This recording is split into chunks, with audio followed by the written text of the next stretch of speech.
Chapter 26. When everything was on track, Mark was almost not distracted by other things, but focused entirely on learning the knowledge of the Necromancer. The writings that founded the Necromancer genre contain something that represents the essence of the Necromancer, but they are also intimidating because of their thickness and obscurity. But under Taegyeo's teachings, Mark did not indulge in the structure of bones and flesh, or the principles of curses and summonses like most necromancers. Instead, he started reading from these tomes, sorting out the necromancer system from the source. The first time was painful, and it even made Mark feel more painful than when he studied quantum mechanics in his previous life. The obscure language throughout the article conveys ambiguous images, and cultural differences also make Mark's understanding extremely painful. Sometimes a whole day would pass, and Mark might only turn a few pages in his mind before he became so dizzy that he could no longer continue. Sometimes he would be stuck on a sentence for days or even a week, unable to continue reading, scratching his head and unable to understand the meaning of the book. Every time at this time, Mark felt as if his brain was going to explode, and he would feel impatient in his heart. Sometimes he would uncontrollably hit the wall, seeking inspiration in pain. And sometimes he will go on a path that he thinks is right, but is actually extremely ridiculous. But fortunately, he has Taegyeo's guidance. Taegyo didn't always answer questions. The leader of the necromancy school would ask questions one after another, squeezing Mark's brain power and exploring his understanding of knowledge. He would not give any guidance until Mark was cornered and let him go on his own experience. The learning process was extremely boring and painful. Before Mark traveled through time, he was an ordinary person and did not have such a strong will. But every time he wanted to give up, he would think of every bit of time he had traveled to this world. If he had no power, how could he fall into such a dangerous situation? If he didn't have power, how could he not even be able to control his own destiny? He must never feel weak again, his destiny must be controlled by himself. In 5 years I will reach the age to enroll in Hogwarts. At that time, the long-standing magic of Hogwarts will automatically find my residence and send letters, and the professors of Hogwarts will also come. Guide. If they find out that I, the child of death, am still alive in the world, the Ministry of Magic will not let me go. A look of determination flashed in Mark's eyes. He still has 5 years to deal with this matter, and he must become as strong as possible within these 5 years. Isn't it just studying? I don't know how many books I have read in the 5 years of college entrance examination and 3 years of simulation. Now with Taegyeo's guidance, how can it be difficult for me to get through just a few big books? On the daunting and rugged road, Mark gritted his teeth and endured, using all his talents to delve into the knowledge of the necromancer and carefully swimming in the vast ocean of knowledge. He had almost forgotten the changes of spring, summer, autumn, and winter, and rarely contacted the outside world. He just studied books wholeheartedly. As his research deepened, these obscure words gradually no longer hindered Mark, but instead revealed their unique charm to Mark. One day later, Mark seemed to suddenly have an enlightenment, and all the accumulation he had accumulated in the past burst out. His reading speed suddenly increased, and he overcame a series of difficulties with great ease. He thoroughly read all the textbooks assigned by Taegyeo, and could even recite them backwards and forwards. At this time, Taegyeo did not stop forcing Mark. He then took out a more difficult text and guided Mark to continue to delve into the knowledge in the book. The sun and moon alternated countless times, and Mark had not noticed the time for a long time. He now reads until he is exhausted every day, then takes a nap in bed for 3 or 4 hours before regaining his energy, and gets up to read again in the early morning. Apart from the time for eating, sleeping and going to the bathroom every day, Mark's only entertainment may be to go out for a walk at dawn and dusk and go to the pasture. At dawn, the cattle and sheep in the pasture will be let out to graze, making the pasture full of life and vitality. Mark would walk among the cattle and sheep, occasionally caressing the heads of lambs or calves, and feeding them some fresh grass. In the evening, in addition to the cattle and sheep that are driven back to the pens, some cattle and sheep will be sent to the slaughterhouse for slaughter. They seem to be able to feel the fate they are about to face, and an atmosphere of fear and sadness surges among these cattle and sheep. Mark walked among them, touched their foreheads one by one, prayed for them softly, and then watched them die in peace. Mark didn't care too much about his level. Although he is still at level 5, his strength is no longer the same. The former self is just a lamb that can be easily slaughtered in front of the current self. The gap is so huge that it is impossible to reason. Mark opened his palm, and a bone tooth formed in his hand instantly, and then bone spurs grew one after another on it, and then like blooming thorns, sharp branches were drawn out. In less than a moment, the bone tooth condensed by Mark turned into a forest of thorns under his control. As long as Mark makes a thought, this forest of thorns can strangle all the living creatures in it.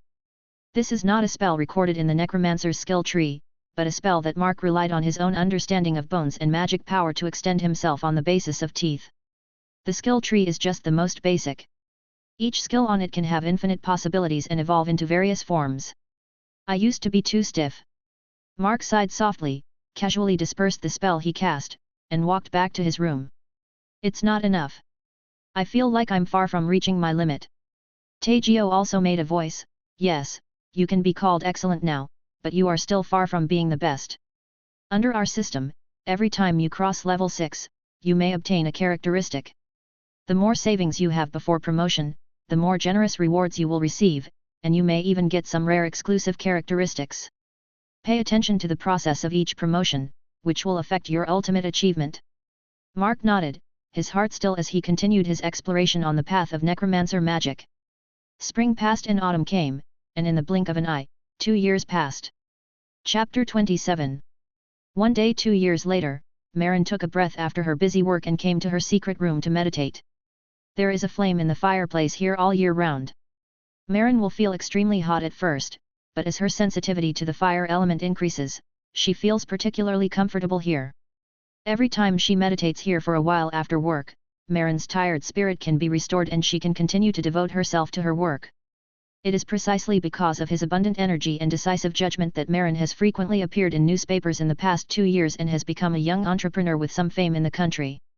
In the past 2 years, the development of Zaisic Machinery Factory can be said to be rapid.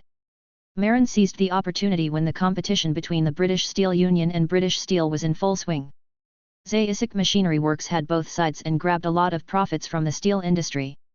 Super effective coagulant has become a stable profit point for machinery factories, and demand exceeds supply no matter how much is produced. Following the super effective coagulant, Marin and Mark also found a strange artificial oil from the alchemical formula. This was originally used by wizards to maintain swords and other decorations, but Marin found that its performance was more than twice as good as the mainstream lubricants on the market, so she listed it as another product of the machinery factory. Thanks to the lubricant business, the machinery factory's profits have soared again, allowing the machinery factory to continue to renovate its scale and equipment. The development of the ranch has not been left behind. Marin invited the most professional management team from London to manage the ranch, so that the operation of the ranch is efficient and scientific, and the output of various dairy products is abundant and high quality. In the past 2 years, the size of the ranch has more than tripled, and the business is booming. Almost all fresh milk, cheese, and other dairy products in nearby areas are provided by Zaisic Ranch. The products here are even popular in supermarkets in other parts of the UK, and the sales are quite good. The canned food produced by food processing plants has little response in the UK, but is aimed at the Southeast Asian and South American markets. In these places, the canned bacon produced by the Zaisic processing plant is very popular because of its high quality and low price, and has occupied most of the canned market share. The most important thing is that Marin's factories can provide a large number of jobs, so they have established almost inseparable ties with local residents and are widely respected by local residents.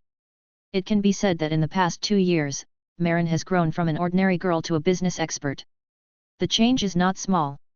At this time, after the meditation, Marin looked at a secret door in the hidden part of the room, with a little worry in her eyes. That's where Mark studied magic. In the past 2 years, Mark often meditated inside, and even Marin rarely saw Mark. Oh, is strength so important? Marin sighed softly. I can obviously hire the most reliable security, so why does he have to make it so difficult for himself? He's still just a child. In the past 2 years, the two did not communicate much, but their relationship became more reliable silently. Just when Marin was about to get up and leave, the door to Mark's room was slowly opened and Mark walked out. In the past 2 years, his body has grown a lot, but his face is a little pale and he doesn't look too sunny. Mark just walked out of the room and was a little surprised to see Marin too. What a coincidence, I was about to go find you. But let's talk about something else first. Is there anything to eat? Marin rolled her eyes at him and smiled again. This is what you have talked about the most in the past 2 years. Yes, don't worry, I have picked out a lot of things in this house. I'll do it for you. With that said, Marin took out a few slices of bread and a bottle of jam from the refrigerator in the room and stuffed them into Mark. Eat some bread first to fill your stomach. Then she hummed while stuffing coffee beans into the coffee machine and heating oil in the pan to fry sausages for Mark. Mark joked, "Aren't you busy? A famous celebrity entrepreneur actually spends his precious time cooking food for me." Marin didn't look back. "I'm busy. Since I started cooperating with you, I have been busy every day, forcing myself to make progress." "Oh, it's better for you to just shut yourself in the room and study those obscure undead spirits. Magic, let me mediate business matters alone. There are still some things to deal with outside, but let them wait first. I finally saw you once, and if I don't cook you a meal, I'm afraid that when I come back, you will lock yourself up again." Marin quickly set up a table of simple dishes, then sat down with Mark and started chewing. While eating, Marin asked, "Has there been any progress in magic?" Mark wiped his mouth and said, "Well, I've already learned what I need to learn at this level. If you want to make a breakthrough, you can do it at any time." Marin's eyes showed joy, "Then break through quickly, and then don't be bored, I will take you around the country." I've been thinking about traveling across the country for a long time, and I just want to take this opportunity to go around together. You don't even know that I have been suffocated to death in the past 2 years. There is no one I can talk to. Apart from you, there is no one I can trust." Mark paused slightly, with a hint of apology in his eyes. "I'm sorry, I got you involved in the secrets of this world. Actually, I just want to tell you that I want to leave for a while." Marin looked at Mark in astonishment, and joy appeared in her eyes. "That's just right. Where do you want to go? Can we go together?" Mark's eyes were even more apologetic. "I want to go to London for a while to study modern biology and medicine. At the current stage of necromancer knowledge, I have almost learned it, but I feel that I have not reached the extreme yet. The knowledge of necromancers does not go deep into genes, microorganisms, etc. I think modern biology can fill in this gap and make my knowledge deeper." Marin took a deep breath. "Isn't it possible to break through? I'm already very strong after the breakthrough. I have also become stronger. I can already add the fire element to my attacks.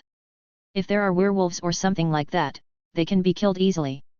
Why do you have to push yourself so hard and leave no time to spare?" Mark said softly, "If I break through like this, I will be strong, but I'm not strong enough yet. In about 3 years, I will be targeted by the magic of Hogwarts. By then, not only the elite Aurors of the Ministry of Magic, but also Dumbledore may set their sights.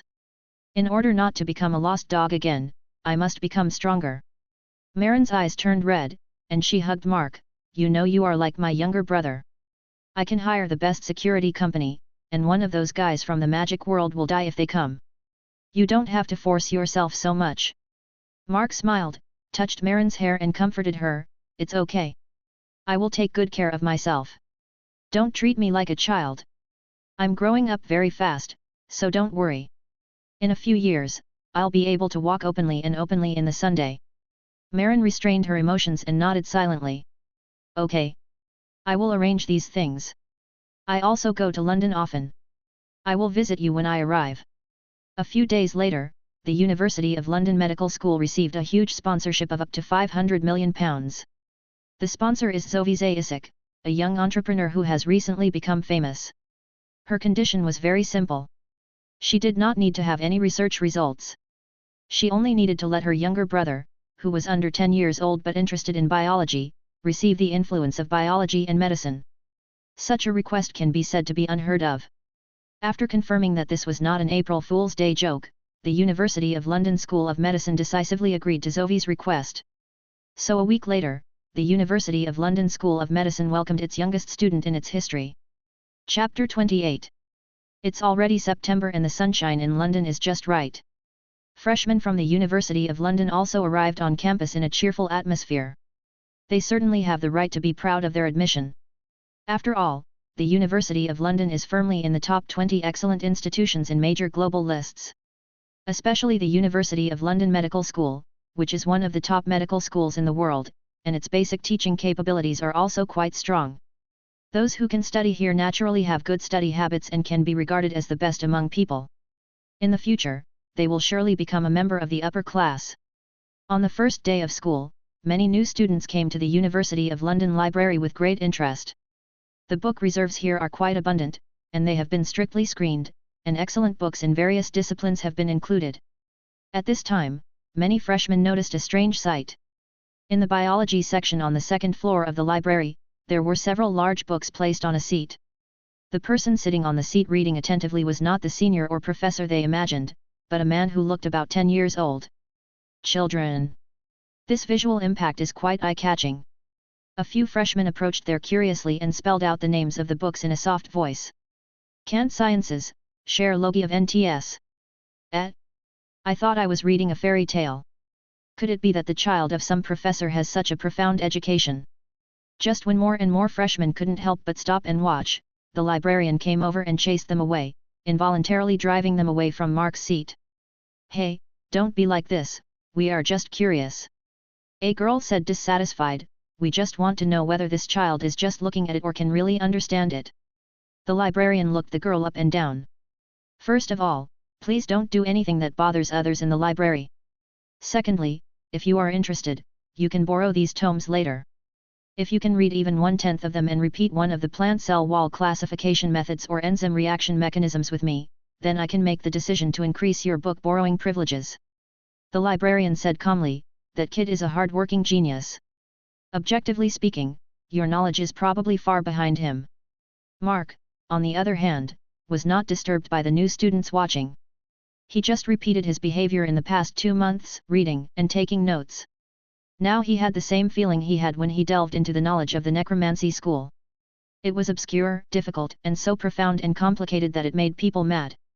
But he is no longer the impetuous self he was before, and the difficulty of acquiring knowledge is nothing to him. If there is something you don't understand, first look through other books to see if there is anything that makes sense. If you still don't understand something, ask the lecturers and professors in the department. Anyway, Marin has donated £5 million to the London University Medical School and promised to make additional donations in the future. It is really difficult for ordinary lecturers and professors to refuse Mark's inquiry. What's more, they soon discovered that Mark was not just a kid playing around, but was actually looking for them to solve problems. The logic of questions and arguments was very clear, which also made them much more enthusiastic about answering questions. What's more, Tagio, who is imprinted in the necromancy school, also has a strong interest in this knowledge that is very different from the necromancy school, and will discuss his respective opinions with Mark from time to time. Therefore, despite the difficulties, Mark steadily advanced in the mountains and seas of books to increase his knowledge. Mark read this into the middle of the night again. Those new students have long since disappeared. After all, most freshmen who come to the library on their first day just come to see the excitement and experience the library, but not many of them devote themselves to reading in the first few days. At this time, it was actually closing time for the library, and everyone else had left. Only Mark and a few professors doing research were still here. As for why Mark can have the same authority as the professor, it is very simple, it is the same as the service of a certain penguin. As long as you have enough money, all services will be in place. A wealthy man who has already brought £500 million of funding to the school and may invest several million more pounds in the future is so passionate about learning that the principal of the University of London himself thinks that it should be a grown-up thing, so he simply gave up a room of the library for staff to rest. The room was transformed into Mark's room, allowing Mark to enter and leave the library at any time. The power of banknotes is infinite. After reading for a while, Mark finally felt tired. He rubbed his eyes and put the bookmark, then stood up from his seat. There was a desk calendar on his seat with dozens of crosses on it, reminding Mark what time it was. Only then did he notice today's date. Isn't it already the first day of school? No wonder there are so many people today. If you think about it, I have spent 2 full months here reading professional books on introductory biology. With my mental strength, my learning efficiency is far higher than that of ordinary people. 2 months of full-time devotion is probably comparable to 2 years of devotion of an average student. A glimmer of light flashed across Mark's eyes. Most students' scientific research experience begins in their sophomore year, because it is only then that they finish studying the basic professional textbooks and have the basic knowledge to be able to do scientific research. I don't have to immerse myself in studying. There are so many branches in modern biology that it would take me several years to read just one branch to catch up with the latest scientific research progress. I'd better choose a direction and join a scientific research group. Only by learning in practice can I gain access to more professional knowledge. In the past 2 months, Mark not only studied, but also inquired a lot about some biology-related research groups at the University of London. Mark already had alternatives for the research group he wanted to join. Let's take a rest first and go find the person in charge of the research team tomorrow. The next day, an elective course officially started and welcomed its first batch of students this year. Professor Pei Kaiping, who is in charge of the mechanism of artificial muscles, looked at the freshmen's expressions not very happy. If he hadn't shouldered part of the teaching duties in addition to scientific research tasks, he wouldn't have bothered to teach these freshmen who had nothing but imagination. When freshmen hear the word artificial muscles, they may think of cool things like artificial humans in comics. However, when they discover that artificial muscles are based on various enzymes, bioelectricity, and mechanical principles, most of them will choose to drop the class. Even if there are people who stay firmly, when it comes time to take exams or write thesis, most people will feel the world's deep malice, and then decisively give a negative rating in the survey after the course is over. Pei Kaiping has seen this kind of thing a lot, so his attitude towards students is not very good. Don't be late. Don't talk casually. My memory is very good, so you'd better not skip classes. Otherwise, I will cancel your usual scores mercilessly. Believe me, most of you will fail this class without your usual scores. After all, many of you will fail even advanced mathematics and linear algebra. It's totally normal to fail in my class, so cherish everything you have. Pei Qi said these words calmly, and then the freshman who chose this course took a breath of cold air. At this moment, there was a knock on the closed classroom door. It seemed that a student was late for the first class. Some of the students sitting in the seats looked gloating. It seemed like there was going to be something good in the first class. Pei Kaiping's expression became a little gloomy, and he said with ridicule, "It seems that some people didn't take it to heart in the first class. Okay, let me see which genius it is." Then Pei Kaiping opened the classroom door, but only saw Mark, who was half leaning on the corridor railing. He recognized Mark. After all, there were only so many children at London University, and this one was so easy to recognize. He had also vaguely heard that Mark seemed to have a strong interest in biology. "Are you here to listen to your own class? If you can get him interested in your topic, maybe your project, which has run out of funds, can still be saved? Do you want to come in and listen to the class?" Pei Kaiping asked politely. Mark shook his head. "No, Mr. Qi Ping, since you are in class, I won't go in. Frankly speaking, I am very interested in your artificial muscle project, and I will consider investing some funds to help you continue this project. Of course, I first want to know the progress of your research. In addition, I also want to join your research group to participate in research work. I have prepared about £300 million, which can also be called bringing funds to join the group.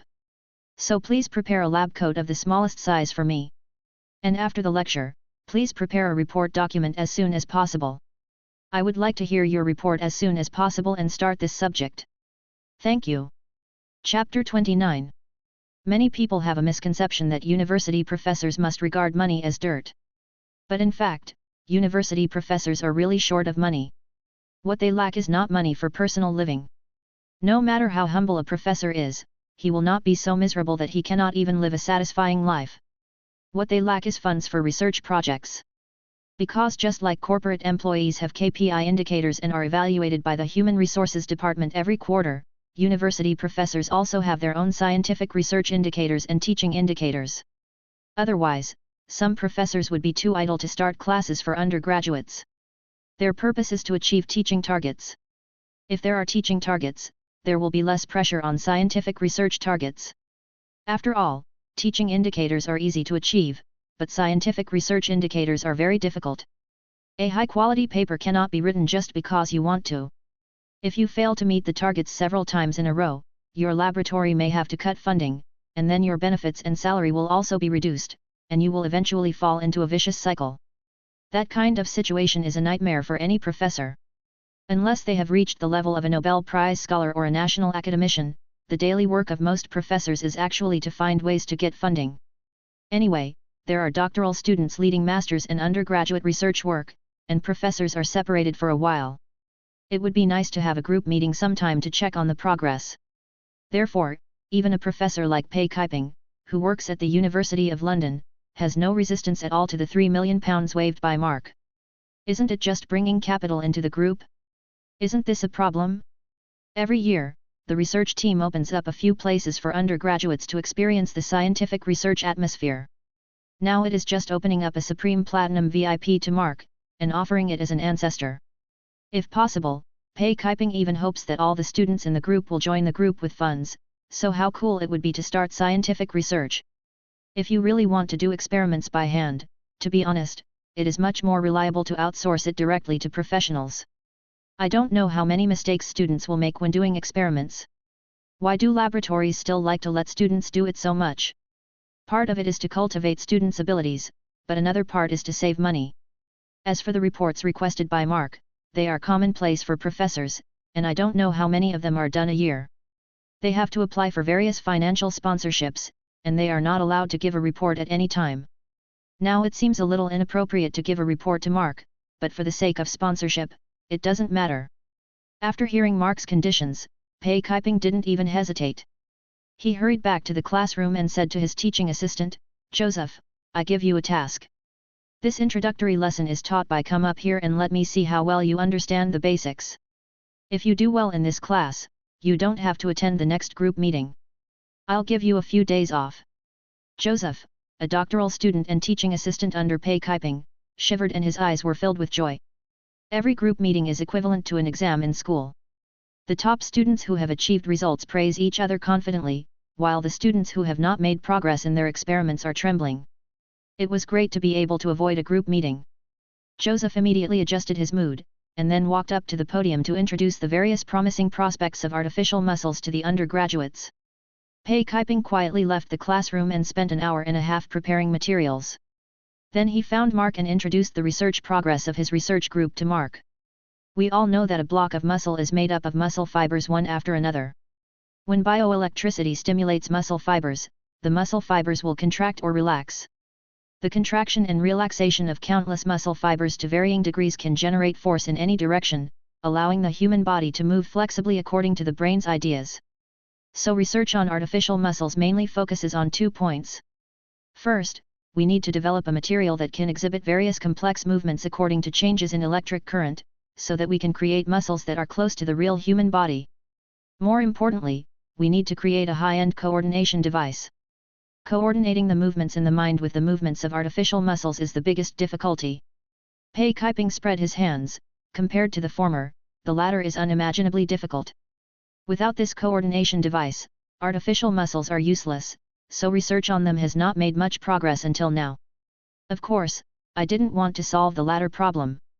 If I could solve the first problem, the results would be enough to shock the academic world. A glimmer of light flashed in Mark's eyes. He understood what Pei Kaiping said. Indeed, without a coordinating device that allows the brain and muscles to move in unison, artificial muscles would have little utility. No matter how good it is, it cannot replace prosthetic limbs for people with disabilities. But what about the skeleton warriors summoned by Mark? Skeleton warriors can perform various complex movements with only their skeletons. This is impossible in modern medicine. Without muscles, where would the strength come from? But the necromancy magic allowed the skeleton warrior to do just that. If artificial muscles are loaded on the body of a skeleton warrior, it will have practical significance. Others want to use artificial muscles to drive limb movements. The skeleton warrior relies on bones to move, and the artificial muscles only act as a power amplifier. Figuratively speaking, it is equivalent to putting on a naked skeleton warrior a suit of equipment. According to the current research results, how does the strength of artificial muscle fibers compare with real muscle fibers? Mark looked at Pei Kaiping and asked. Pei Chi said calmly, most of the artificial muscle fibers currently produced in the laboratory are composed of high molecular polymers, and their contraction and relaxation forces are generally 10 to dozens of times higher than real muscle fibers. If a person was equipped with artificial muscles all over his body and could move freely, he would be a Superman and be able to easily grab tons of weight. When he heard this, Mark's eyes flashed with a terrifying light, and he felt unusually excited. If the skeleton warrior is loaded with artificial muscles, the strength and speed of the skeleton warrior can skyrocket, and the force of a full blow may reach several tons. What would be the result of such a force bombarding the enemy?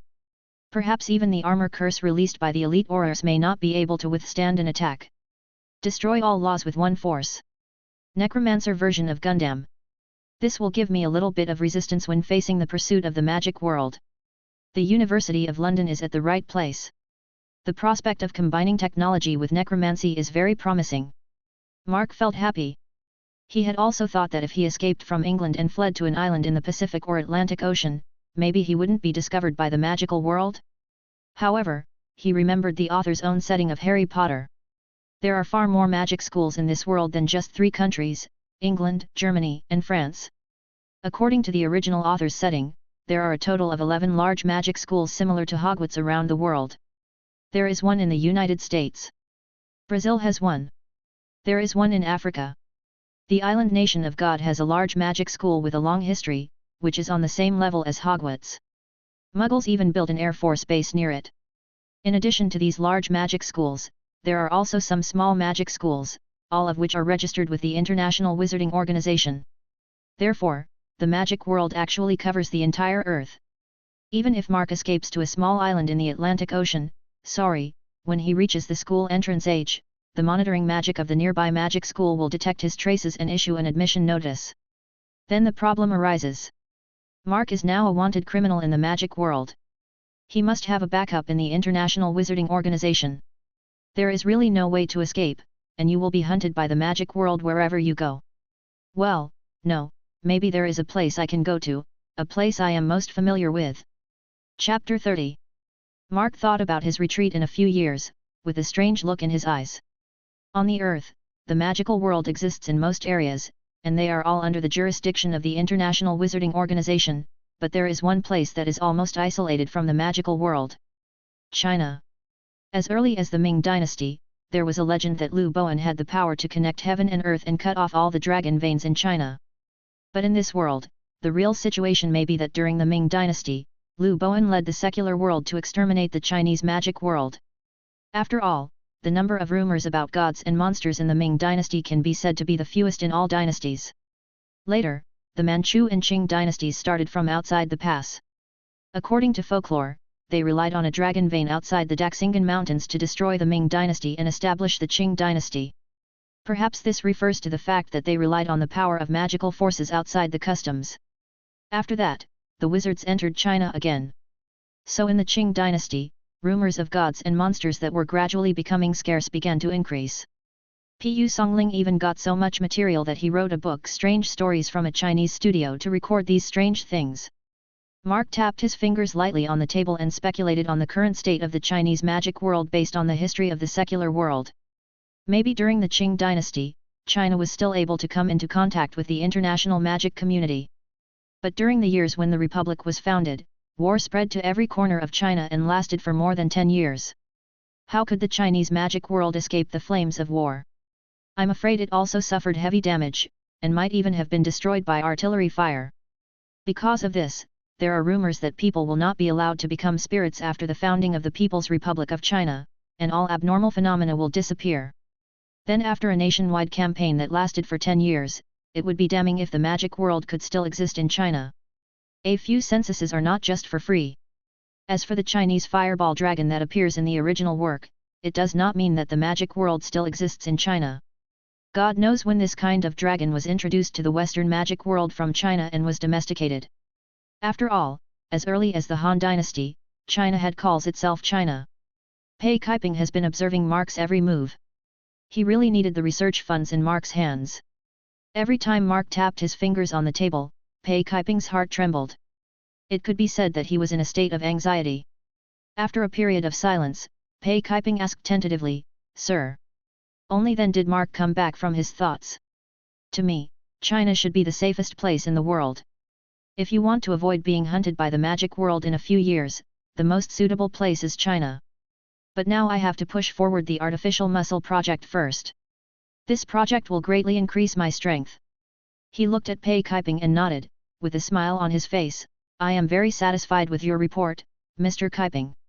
Mark took out a filled-in check from his arms and pressed it gently on the table. The numbers on the check were a little dazzling, making Pei Kaiping a little distracted. "Before I inject money, I have one more question. How long do you estimate it will take for this project to achieve initial results?" Pei Kaiping said, 5 years, no, 3 years, we should be able to make progress." Mark frowned. It's been too long, and it may drag on even longer, including possible changes that may occur during the experiment. Perhaps by the time he reaches the age of entering a magic school and activates the detection magic, the artificial muscle project has not yet progressed. Is there any way to speed up the progress? Funding is not a problem. Mark asked. Pei Kipian showed a hint of embarrassment. The artificial muscle project is relatively unpopular globally. There are still relatively few research groups working on this project, and there are not many results to learn from. To speed up research progress. Pei Kiping thought hard for a while, and suddenly he seemed to think of something, and a joyful expression appeared on his face. Ah, I figured it out. There is an academic leader in the field of artificial muscles who has conducted very in-depth research in this area. Later, for some unknown reason, he stopped appearing in public and never participated in academic conferences. I almost forgot about him. If we can invite him to join the research team, with his understanding of this field, the research progress will definitely be greatly accelerated. His name is Adams, let me look for his business card. Pei Kiping quickly rummaged through his office and finally found a photo. It was a group photo of an academic conference. Pei Kiping was in a relatively back position and Adams was in the middle of the first row. In the drawer where the group photo was stored, Pei Kiping still kept Adams's business card. Let me see his contact information. Well, okay, he doesn't like phone calls. He only left a physical address. Pei Kiping said confidently, we had a good exchange at the academic conference back then, and we even drank together, so our relationship is quite friendly. I personally invited him. I believe he will be interested in this project. Mark nodded, but he didn't seem to be listening to Pei Kiping's words. His eyes were attracted by Adams in the photo. To be precise, I was attracted by a sculpture hanging around Adams' neck. The sculpture is extremely beautiful, but its lines somehow give people an extremely awkward feeling. Although these lines are very regular, when arranged, they give people an incomprehensible feeling, just like looking at a modern painting with random scribbles. In short, the lines that make up the statue feel very uncomfortable, as if the sculptor does not belong to the same species as humans, making it look extremely awkward. And the image of this statue also makes people feel chilly. What it carved was not a god or any common idol, but a ferocious-looking monster. This monster looks like a hound, but it has no eyes. Instead of eyes, there are two tentacles. A pair of bat-like wings extend from the hound's sides. It is not an image that can be seen in nature at all, and it reveals an ancient and terrifying feeling. Mark pointed at the statue and asked Pei Kiping, do you have any impression of the statue that Professor Adams hangs around his neck? Pei Kiping took a closer look and then said, I know this statue. Professor Adams has a hobby of collecting antiques. It is said that this statue was stolen from an ancient tomb in Tintalos by a tomb robber. Finally, after several rounds of transactions, Professor Adams bought it. It is indeed a very exquisite statue. According to Professor Adams, it may involve some kind of idol worship in ancient times. In short, it is a very cherished antique. Professor Adams showed off it for a while. But not long after that, Professor Adams resigned from the university where he taught and stopped participating in academic activities. I haven't seen him for a long time. Mark nodded slightly, always feeling that this statue had a strange feeling. But after careful observation, he didn't find anything wrong. This was not a cursed or magical photo, and he couldn't find anything unusual based on the photo alone. Pei Kiping said, then I will visit Professor Adams and invite him to join our project. Mark nodded, and Pei Kiping left the University of London the next day. Mark didn't think too much and just continued his life. But soon, something happened. The phone in Pei Kiping's office rang. Chapter 31. Ring ring ring. Mark was reading in Pei Kiping's office, when a rapid ringing of the phone interrupted Mark's thoughts. He picked up the phone and asked, who is it? There was a sound of rapid breathing on the other side of the phone, and its owner seemed to be in extreme fear. Mark could tell that it was Pei Kiping's voice. Professor Chi Ping, what happened over there? Mark's face gradually became serious. Pei Kiping opened his mouth and only uttered a short syllable, help. Then, the phone call was suddenly disconnected.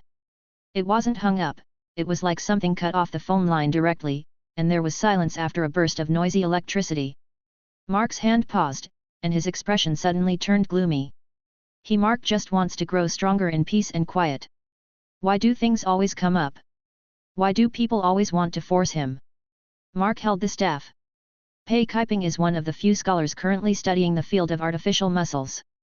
His life and death are related to the progress of Mark's strength growth. No matter what happened to Pei Kaiping, Mark could not allow anything to happen to him. He wants to bring Pei Kaiping back.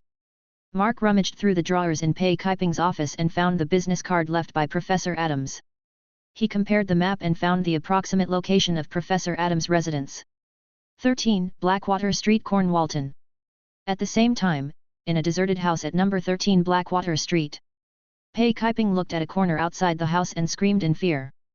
There, a blue, strange pus-like substance was spreading out from the void, forming a strange mist. In this blue mist, the pus quickly condensed into a head that was a mixture of bat and dog. A long and narrow straw extended from the head, shining with a sharp cold light. Monster! Monster!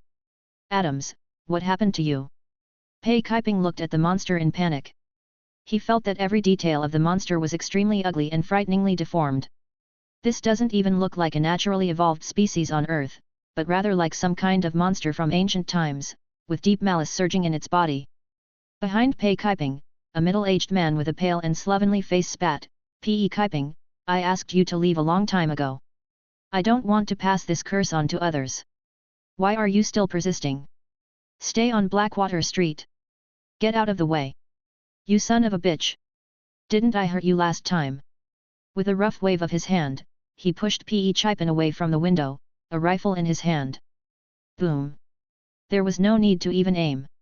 The rifle in the middle-aged man's hand kept spitting out tongues of fire and roared one after another. The modified bullets hit the monster's head one after another, causing it to erupt with disgusting blue pus, and pieces of meat continued to fall from its body. But no matter how it was bombarded, the blood flowing out of the monster and the falling flesh fragments would return to it at an extremely fast speed, as if it possessed some degree of immortality. Fortunately, the gunshots could at least bring pain to the monster. It glanced at Pei Kaiping and the middle-aged man bitterly. That malicious gaze made Pei Kaiping feel like he was falling into an ice cave. His mind seemed to be exploding. He seemed to be struck by an evil existence, and there was a strong sense of nausea all over his body. The middle-aged man spat, dropped the rifle with a hot muzzle, and grabbed a shotgun from the wall next to him. With a more violent roar, the blue mist began to shrink, and the monster retreated. The middle-aged man looked hatefully at the place where the fog disappeared, then turned his head and looked at Pei Kaiping coldly. "Pei Kaiping, I warned you not to come near my residence. Now that you have witnessed the hounds, you will also be hunted. I will not allow you to leave this house for fear of spreading the hunt to more people." This middle-aged man is Professor Adams, whom Pei Zipping hopes to invite. However, Adams has long lost the academic demeanor he once had. Instead, he seems to be an extremely tense and mentally paranoid man. "You just called outside for help, and I cut off the phone line. Pei Kaiping, we all must die here, and no one can see our death process. Only in this way can this curse end." Pei Kaiping collapsed on the ground. No, no. Adams, what on earth is this? Am I having a nightmare?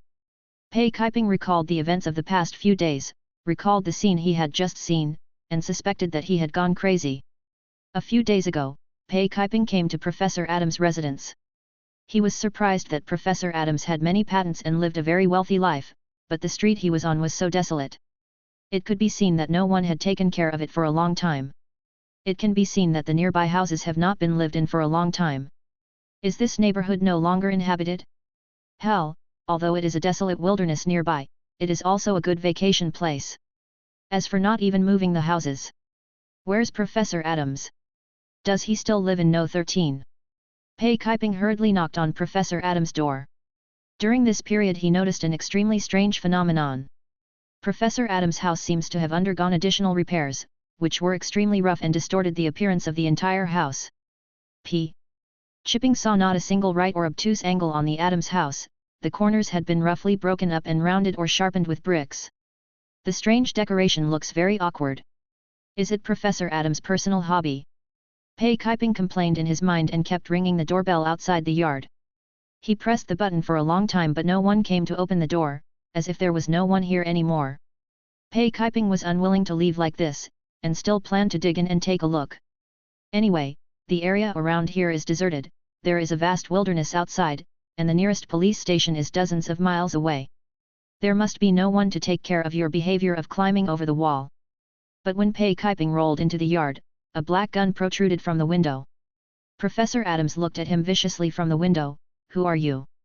Then Professor Adams seemed to recognize Pei Kaiping. Kaiping, what are you doing here? Get out of here quickly, I solemnly warn you, this is for your safety. Pei Kaiping raised his hand and shouted loudly, Professor Adams, I am here to invite you to join my research group. Artificial muscles, you are a well-deserved expert in this field. Professor Adams didn't say anything. He just clicked the safety button and said, leave now. Pei Kaiping was startled and quickly left Professor Adams' residence. In the next few days, Pei Kaiping did not leave. He didn't dare to enter the courtyard, so he had to shout outside the iron gate, hoping to make Professor Adams change his mind. But Professor Adams never walked out of the room. At most, he warned Pei Kaiping from the window to leave quickly. Frankly speaking, Pei Kaiping was indeed a little disheartened. He felt that Professor Adams might have been stimulated by something and became such a paranoid person. So on this day, he came with his suitcase to say goodbye to Professor Adams and left his contact information. Professor Adams said nothing, just grabbed the gun and watched Pei zipping out of sight, and then he breathed a sigh of relief. But as soon as Pei Kaiping left this neighborhood, he was still unwilling to give in. He turned around again and trotted towards number 13 Blackwater Street. He climbed into the yard with agility. No matter what, I must have a talk with Professor Adams in the drawing room. I don't believe that the knowledgeable Professor Adams will become a madman. He may just have some scruples that prevent him from joining. Just after he turned into the yard, Pei Kaiping smelled the horrible smell coming from the street outside. He couldn't describe what the smell was. He only felt nauseated, and along with the fear that surged from his body's instincts, he couldn't help but scream in fear. Only then did Professor Adams discover that Pei Kaiping had left and returned. He opened the door like crazy, opened a small crack, and pulled Pei Kaiping into the room. Pei Kaiping was attacked by a feeling of fear. He was almost stunned. He rushed to the living room desperately, picked up the phone and wanted to call for help. Then the phone line was cut directly by Adams. After this happened what has been described before, a strange cloud of smoke appeared at a certain corner of the street, and a monster formed out of it. After fighting off the monster, P.E. Chipping asked Professor Adams in extreme fear. Adams, what is that? What on earth is that? What happened to me? Professor Adams' expression was complicated. That's a hound. Once hunted by it, it will be until death. He grabbed the statue hanging around his neck, with a look of hatred in his eyes. It was this statue from the tomb of Tint Aloes that introduced me to the hound, so I called the monster the Hound of Tint Aloes. As for the specific matter, Pei Kaiping, since you are also involved, I will explain it clearly to you. Do you believe that in the ancient times of the earth, some races came to the earth across the infinite universe and have been lurking in the mountains and oceans and even in various hidden places? They have been watching humans and waiting for the time to see the light of day again. Chapter 32. They have been watching humans and waiting for the time to see the light of day again. Following Professor Adams's words, an indescribable fear began to invade Pei Kaiping's heart. Professor Adams' bloodshot eyes showed sympathy. P.E. Chipin, when you step in here and see those things, you can't escape. My next words may sound crazy and ridiculous, but after witnessing the horror just now, I think you can understand. Years ago, Professor Adams is also an academic leader in the industry. He has a very high reputation in the field of artificial muscles and lives an extremely comfortable life. In addition to studying the secrets of human structure, Professor Adams also loves to collect things with a long history. His collection standards are not driven by value, but by his own feelings, so there are many strange things in his collection room. But these strange things pale into insignificance compared with a strange statue he received from an antique dealer one day. That statue was engraved with the image of a strange monster, and every line on it challenged Professor Adams's senses, making Professor Adams feel how ancient and precious it was. After spending a lot of money to buy the statue, Professor Adams couldn't put it down. He hung it around his neck and took it to several academic conferences. But then, some strange things started happening. Professor Adams begins to dream. Those were some bizarre dreams. Professor Adams had some strange dream sequences. He dreamed of some deformed and powerful monsters, who built a huge city as magnificent as a mountain range in the ocean when the earth was still experiencing lightning, thunder, and volcanic eruptions. He dreamed of those heart-stopping monsters making sounds that were beyond human understanding. The low and weird syllables still plunged him into the deepest fear, especially the name of a great being mentioned. Just hearing it made Adams go crazy. Lose. Professor Adams had to undergo self-hypnosis to forget about that fear. He also dreamed that in the Antarctic ice, there was a mountain range higher than the Himalayas. Under that mountain range is an endless abyss, in which a monster called the Ancient One moves, chanting the name of another great being. Every time I have such a strange dream, it is an unbearable torture for me, but fortunately, I have learned hypnosis by myself, and I have closed my heart to isolate those horrific fragments from my mind. But this is just the beginning. Torn by the nightmare, Professor Adams took a leave of absence and returned to his villa on the edge of the wilderness in Cornwalton County to recuperate. It was during this time that he accidentally discovered the sculpture's abilities and became deeply fascinated by it. That's a force that cannot be explained by science. It can take me across time and allow me to witness the history of the earth. At midnight, when I hold this ugly statue in my hands and kiss it, I will enter a lucid dream. And the content of the dream is the history of changes on the earth. Adam's face was bitter. Can you imagine, P.E. Chipin, that the first night I discovered this ability, I went back 100 million years. I saw the disaster that led to the extinction of the dinosaurs. A comet dragged a huge flame tail across the sky. The huge energy made the land tremble and the volcanoes roared. I saw the ecology of dinosaurs before the disaster struck. My God, so many living dinosaurs appeared in front of my eyes.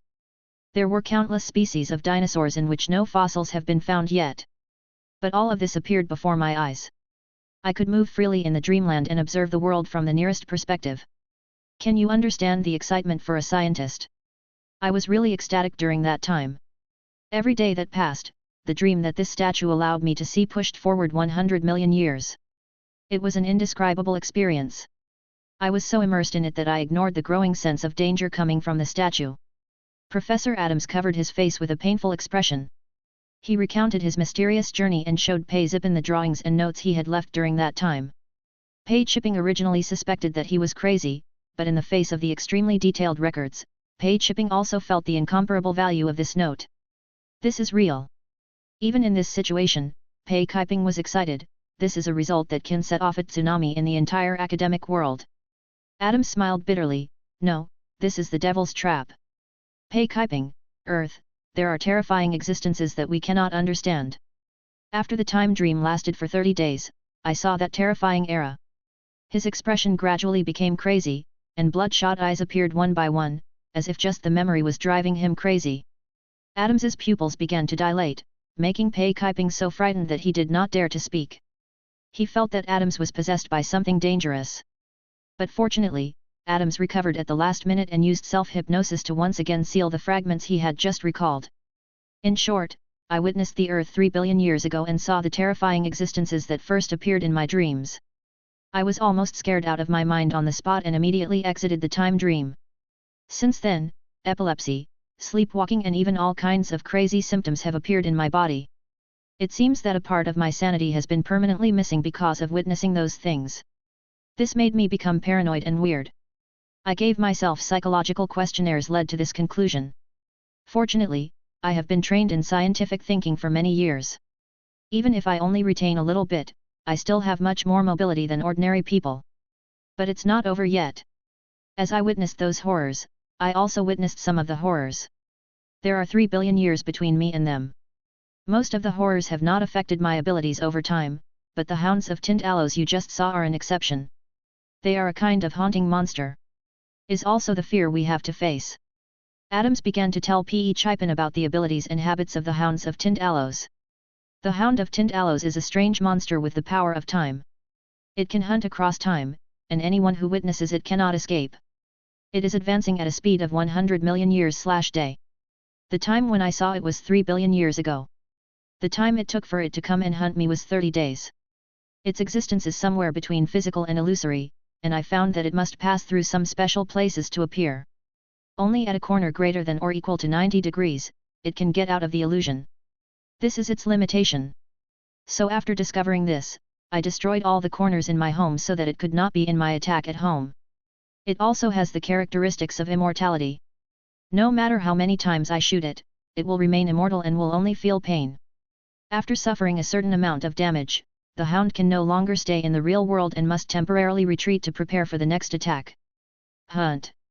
Professor Adams rubbed his temples, as if he was extremely tired from the narration. But this is a prey situation. The hound will also attack the helpers I find and the people who witness its presence. When there are multiple prey, it will call its companions to come and advance the hunting time. The number corresponds to the number of prey until it dies. Pei Kaiping was speechless for a long time after hearing these appalling words. Adams looked at Pe Chipping coldly. You saw the hounds. Next time there will be 2 hounds, and the risk will increase exponentially. From now on, you are not allowed to leave. If the hunting game of hounds is seen by more people, Pei Kaiping, the ancient horrific hunting may be staged in the modern world. Chapter 33. Pe Chipping looked at Professor Adams in horror. Professor Adams had a fierce expression and his eyeballs were bloodshot. He looked like a mentally disturbed lunatic. If Pei Kaiping hadn't just witnessed the undeniable evidence, he would have thought that Professor Adams was really crazy. But now, Adams' performance still makes Pei Kaiping panic. Stay here? Wait for that thing to come back, and bring more of its kind with it. No, Adams, you are committing murder. You are trying to keep me here to die. Pei Kaiping's legs, which had just been paralyzed by fear, gradually regained their strength. He stumbled up from the ground, wanting to stay away from Adams and this old house that was full of weirdness and ominousness in his eyes. I'm going to the police. They have enough guns. They can definitely deal with that damn monster. I don't want to stay here and die with you. Pei Kaiping roared hysterically while trying to escape. But there was paranoia in Professor Adams' eyes. He grabbed the shotgun in his hand, turned the handle, and hit Pe Chipping hard on the leg. Pei Kaiping let out a shrill scream, fell to the ground holding his legs, and rolled around in pain. The blow Professor Adams just made was so cruel that it almost broke his bones, and it took him a long time to catch his breath. When Pei Kaiping lost the ability to resist due to pain, Professor Adams quickly came to Pei Kaiping. He leaned down and stared at Pei Kaiping with his bloodshot eyes. Do you think a mortal army is capable of fighting such a monster? Pei Kaiping, haven't you noticed yet? My mind has been abnormal for a long time, and yours has also begun to be abnormal. Professor Adams let out a weird laugh, and the laughter was extremely penetrating. Pei Kaiping, you should be familiar with psychological survey papers. If you do one now, you will find it more obvious that you have abnormal mental tendencies. Pei Kaiping was extremely emotional and angrily scolded Professor Adams. No, I have no mental problem, you are the madman. Damn it, let me go. Professor Adams laughed, ha ha ha, you will find out soon. From the first moment we see that monster, we will permanently lose part of our sanity, because it is a dependent of an indescribable existence, with evil that we cannot understand. Pei Kaiping, you should be glad that you have been receiving higher education and academic activities, which has tempered your thinking and given you more reason than others. Do you know what happens to those foolish mortals when they see a hound?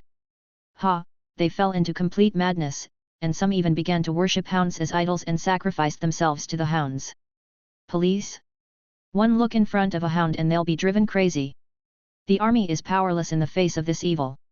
Only a mind as hard as iron that will never fade can contend with it. After hearing what Professor Adams said, Pei Kaiping immediately began an angry refutation. He had never been so irritable and seemed unable to control his emotions. No, you're lying. You liar, you lunatic. Professor Adams looked at Pei Zipping with pity, and at the same time seemed to feel sad for himself. I named our sanity after the value of san. Pei Kaiping, if your sanity value used to be 100, it has now dropped to 90. You will be more irritable than before, your thinking will be more chaotic than before, and you will be more likely to fall into extreme emotions. But at least you've only just begun to suffer this torture. Professor Adams took the rope and tied Pei Kaiping tightly to the chair. His strength was so amazing that Pei Kaiping could not resist at all. Crazy, it frees up my physical strength. Professor Adams' pupils were constantly changing, sometimes showing a heart-stopping madness, sometimes showing a painful and tired look. My self-hypnosis time is getting shorter and shorter. Pei Kaiping, I just said that your sanity value has dropped to 90. By this standard, my sanity value has almost returned to 0. The call of a great being is already ringing in my mind. I can't help but want to worship him, want to become his believer, and want to offer sacrifices to him with human viscera and flesh. I'm almost over, finally almost over. While Adams was talking nonchalantly, he gave Pei Chipping a hard blow, knocking Pei Chipping unconscious. Then Adams took out a bottle of potion from the drawer. He used a syringe to empty the clear liquid in the bottle, and then inserted it into his own blood vessel. Soon, Adams sat in the chair, his pupils dilated, and he fell into a unconscious sleep. Pei Kiping didn't know how much time passed, but he felt bursts of pain in his head and body, and he struggled to open his eyes. It was already dark outside, and he didn't know whether he had been unconscious for half a day, or for a day and a half or even 2.5 days. Not far away, Adams was sitting in a chair, seemingly unconscious. Pei Kiping was startled by Adams. He quickly held his breath for fear that Adams would discover his awakening. Soon, Pei Kiping discovered something unusual about Adams, and he was immediately overjoyed. This is probably his best chance to escape, otherwise when Adams wakes up, he will really have to stay here and be buried with him. At this moment, Pei Kiping no longer cares about the purpose of coming here. What's the use of research funds when your life is about to be lost? Pei Kiping twisted his body desperately and moved his chair so that the rope binding his wrists was closer to the corner of the table. Well, due to the Hound of Tindalow's ability to emerge from corners of 90 degrees or more, Adams didn't even leave the table at home, and changed the corners of the table to rounded corners just in case. Pei Kiping couldn't control his emotions and cursed, but he had no other choice but to patiently grind the rope bit by bit. Fortunately, Adams was about to lose control of his mind when he tied him up, so the rope was found in a hurry, not too thick, and the knot was not too tight. Pei Kiping struggled to twist his old waist, and he didn't know how long it took. When he felt that his waist was about to break, the rope finally felt a little loose. However, at this time, Professor Adams' body also moved, as if he was about to wake up. Pei Zipping looked desperately at Professor Adams standing up from the chair, whispering in his heart, "No." And at the next moment, he suddenly discovered that there was another black shadow in the living room. This black shadow held down Professor Adams tightly and instantly knocked Professor Adams unconscious. Click, click. Then the electric light in the living room flashed bursts of light, and finally stabilized, allowing Pei Kiping to see the face of the black shadow clearly. A look of shock appeared on his face. You are. Chapter 34. In the bright light, Pei Kiping saw a figure wrapped in a black robe. Under the black hood, a pale face was revealed. The face was as white as a dead person, and there was a circle of black around the eyes. There was an elusive light in the eyes, like an abyss swallowing life. When he saw this face, Pei Kiping was startled, and then he realized that it turned out to be a clown mask. You are. Pei Kiping exclaimed. Naturally, this person was Mark, who had received a call from Pei Kiping and came to save him. It's just that Mark didn't want to reveal his identity in front of anyone, so he deliberately concealed his appearance so that Pei Kiping couldn't think of him. Pei Kiping couldn't recognize Mark's identity, and was in a panic, so he couldn't care much. He shouted quickly, "Come on, let's get out of here. Monsters! There are monsters here. Adams, he has gone crazy, he is a lunatic.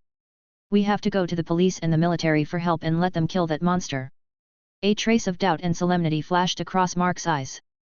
The monster, is it another magical creature like a werewolf or a vampire? But soon, Mark noticed another thing. Surprise and annoyance welled up in his eyes, and he looked at Pei Kiping. He found that Pei Kiping was mentally abnormal. This was very different from the Pei Kiping he had known before. Pei Kiping now had an abnormal and crazy feeling about him, which could not be hidden from Mark's keen perception. How is this going? Mark felt an annoyed feeling in his heart. Hibernating, improving his strength, and facing the eyes of the magic world in a few years, this is the most important thing for Mark now. As a technology that can exponentially enhance the skeleton warriors summoned by Mark, artificial muscles are what Mark is extremely eager to obtain. Pei Kiping, as the researcher chosen by Mark, seems to be showing signs of abnormality now, so how can he not make Mark feel annoyed? Mark caught Pei Kiping. Pei Kiping kept struggling. He was very emotional and his mind seemed to be in chaos. He just wanted to leave here. Mark dragged him to the sink, turned on the faucet and washed Pei Kiping's head with cold water to let him sober up. Hoo! Pei Kiping was pressed into the sink, and the cold water kept rushing over his head. The cold water also flowed down his neck and onto his back, making him shiver with coldness. After being pushed into the sink several times, Mark finally let go of Pei Kiping and watched him cower on the ground and tremble. "Calm down now." Mark made a hoarse voice. Pei Kiping coughed a few times and looked at Mark in horror, but at least he was not as out of control as before. He coughed and nodded. Mark looked at him. "Tell me, what happened?" Pei Kiping covered his head in pain. "This is a nightmare." Next, he explained to Mark exactly what he had witnessed before, including Adam's crazy words. While listening to Pei Kiping's story, Mark's face became more and more serious. When he finished listening to everything, even he showed an expression of disbelief. "It seems like the water in this world is very deep. This kind of weird monster has never appeared in the original work. The strongest magical creature that appears in the original work is probably a dragon, and the most evil magical creature is a Dementor. But the power of this Tint Aloes Hound seems even weirder. And evil." Adams also mentioned that the Tint Aloes Hounds are just a dependent race of a certain great being. They alone have the ability to hunt across billions of years. So what if those great beings resurrect? Mark felt a greater sense of crisis in his heart. A hound of Tint Aloes can drive Pei Kiping insane just by looking at it. Adams, who has witnessed it more times, is about to have his sanity level return to 0. If it weren't for his profound knowledge, self-hypnosis skills and the help of drugs, he would have turned into a complete madman. If those great beings revive, I'm afraid that the humans who witness their descriptions will instantly fall into the deepest madness and become fanatical believers of the great beings. Mark exhaled forcefully, his heart heavy. He originally thought that as long as he successfully escaped from the magical world, with his own opportunities, he would be able to quickly grow to the point where he would not be threatened in the entire world. But now it seems that the peak of power in this world is probably not Dumbledore or Voldemort or Grindelwald, nor even the creators of the 4 major colleges at their peak. Maybe even Merlin is not the peak of power. Those great beings, just knowing a little description of them, made Mark feel a great sense of oppression. "Taegyo, what do you think about Adam's description?" Mark asked Taegyo, who was the mark of the necromancy school. The voice coming from Taegyo was also a little solemn. "I can't be sure from the description alone, but there is a kind of malice lingering in both Adams and Pei Kiping. Judging from the nature of this malice, the beings followed by the Tint Aloes Hounds should be comparable to the 3 demon gods of hell. Although they are still infinitely far from the omniscient and omnipotent gods I pursue, in the mortal world, there is nothing wrong with them being called evil gods." Mark took a deep breath and asked again. "Then if one day these evil gods wake up on Earth, how many levels must I reach before I can compete with them?" Taegyo's voice was cold. "If you are still limited to the so-called levels at that time, and have never been exposed to the land of ruins deduced by the path of the necromancer. Even if you are level 99 and possess an artifact, you can only wait for death." Mark clenched his fists hard and gritted his teeth, with a fierce light in his eyes. It's like this again. I have worked very hard to become stronger, but there is always a huge and irresistible shadow hanging over my head." He had just escaped from the shadow of the magic world, and now he discovered that these evil gods were still hidden in this world. When can you truly control your own destiny? Click, Mark crushed a bone spur extending out of his hand due to excitement, and took a deep breath to calm down his mood. It's useless no matter how much I think about it now, all I can do is become stronger.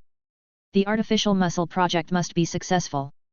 I must also absorb more knowledge in the process and acquire more powerful characteristics during the transformation to level 6. I want to protect Adams and Pei Zipping, they are the hope for the success of the project. He went outside and dialed Zoe's number in a public phone booth. Zoe, help me get some special boxes. Chapter 35. Marin, who was busy, received a call from Mark and immediately asked, "What's wrong? What happened? Are you in Converton County now? I'll come over to help you right away." Mark waved his hand, No need. What you encounter this time will become more difficult as the number of people increases, and it has a weird characteristic. If you come, you are likely to be mentally damaged. He briefly explained to Marin the characteristics of the Tint Aloes Hounds, including the mental pollution that was insoluble to mortals. Marin was horrified when she heard that there were weird monsters like Tint Aloes Hounds in the world. What about you? Aren't you also subject to mental pollution? Mark shook his head. On his left hand, the mark of the necromancy school was glowing, and Taegyo's consciousness was still stored in it. Taegyo is at least on the same level as those evil gods. Before his consciousness dissipates, the mental pollution from the relatives of the evil gods cannot affect Mark. These boxes must be made extremely strong and in accordance with military standards. In particular, special attention should be paid to their four corners, which must be all rounded. The Tinned Aloes Hound has a strange characteristic. It can enter a virtual state at a turn of 90 degrees or more. In this state, it can move across obstacles. So the boxes were made with rounded corners so that the hounds of Tinned Aloes could not get right into the boxes at the sharp corners. Prepare some more oxygen bottles and oxygen masks and send them over as soon as possible. After hanging up the phone, Marin immediately sent Mark's needs to several of her factories and personally urged the factories to start work. In less than 3 days, what Mark wanted was delivered to Hai Shui Street by plane and expedited long-distance transportation. The box has a lot of space and can fit 2 or 3 people in without any problem. Moreover, its entire body is made of high-strength steel, and its walls are so thick that even an elephant cannot break the box. Mark looked at Adams and Pei Kaiping, and then looked at the time. To ensure your safety, you will enter the box when the hounds of Tinned Aloes are about to attack. The box will be locked from the outside. There are oxygen bottles and masks inside, as well as some food and water. You can survive in it for 2 or 3 days without any problem. When I take care of the Tinned Aloes hounds, I will naturally release you. Both Adams and Pei Chipping reacted with excitement. Adams yelled crazily, "No, you don't understand what you are facing at all. You will go crazy the first moment you see the hound." Pei Kaiping was equally excited, "You should call the police, call the army. You locked us in there, and if you were killed by the hounds, then this thing would be our coffin." Mark didn't say much, he just said with cold eyes, "There will be no ifs." He then gave Adams and them 2 blows to knock them unconscious, so that they would not stop yelling during that time. Then, he was at number 13 Blackwater Street, quietly waiting for the arrival of the hounds of Tinned Aloes. 15 days had passed since the last hound attack. Both Pei Chipping and Adams were locked in a box respectively. They were almost completely isolated from the outside world, with only sound coming through. As time goes by, especially at night, an uneasy atmosphere gradually begins to fill the air. A smell from ancient times began to spread. This smell seemed to arouse the fear of unknown existence deep in people's genes. Even a specially made box could not isolate this smell. Adams shouted in horror, "Here they come, they come! Damn it, get me out of this son of a bitch's box, you can't deal with that kind of monster." Pei Kaiping also screamed wildly under fear, sometimes cursing and sometimes wailing. Mark ignored the movements of the 2 of them. He was standing on the steeple of the Blackwater Street Church, his eyes sweeping across the desolate Blackwater Street, not sparing any corner. 3 skeleton warriors were also wandering in the alleyways of Blackwater Street, providing Mark with an almost 360-degree angle of view. The smell in the air became stronger and stronger. A stench filled the streets, and countless birds and beasts in the distant fields were frightened and fled in directions away from Blackwater Street. At this moment, the hour and minute hands of the church bell tower overlapped and made a clicking sound. Midnight has arrived.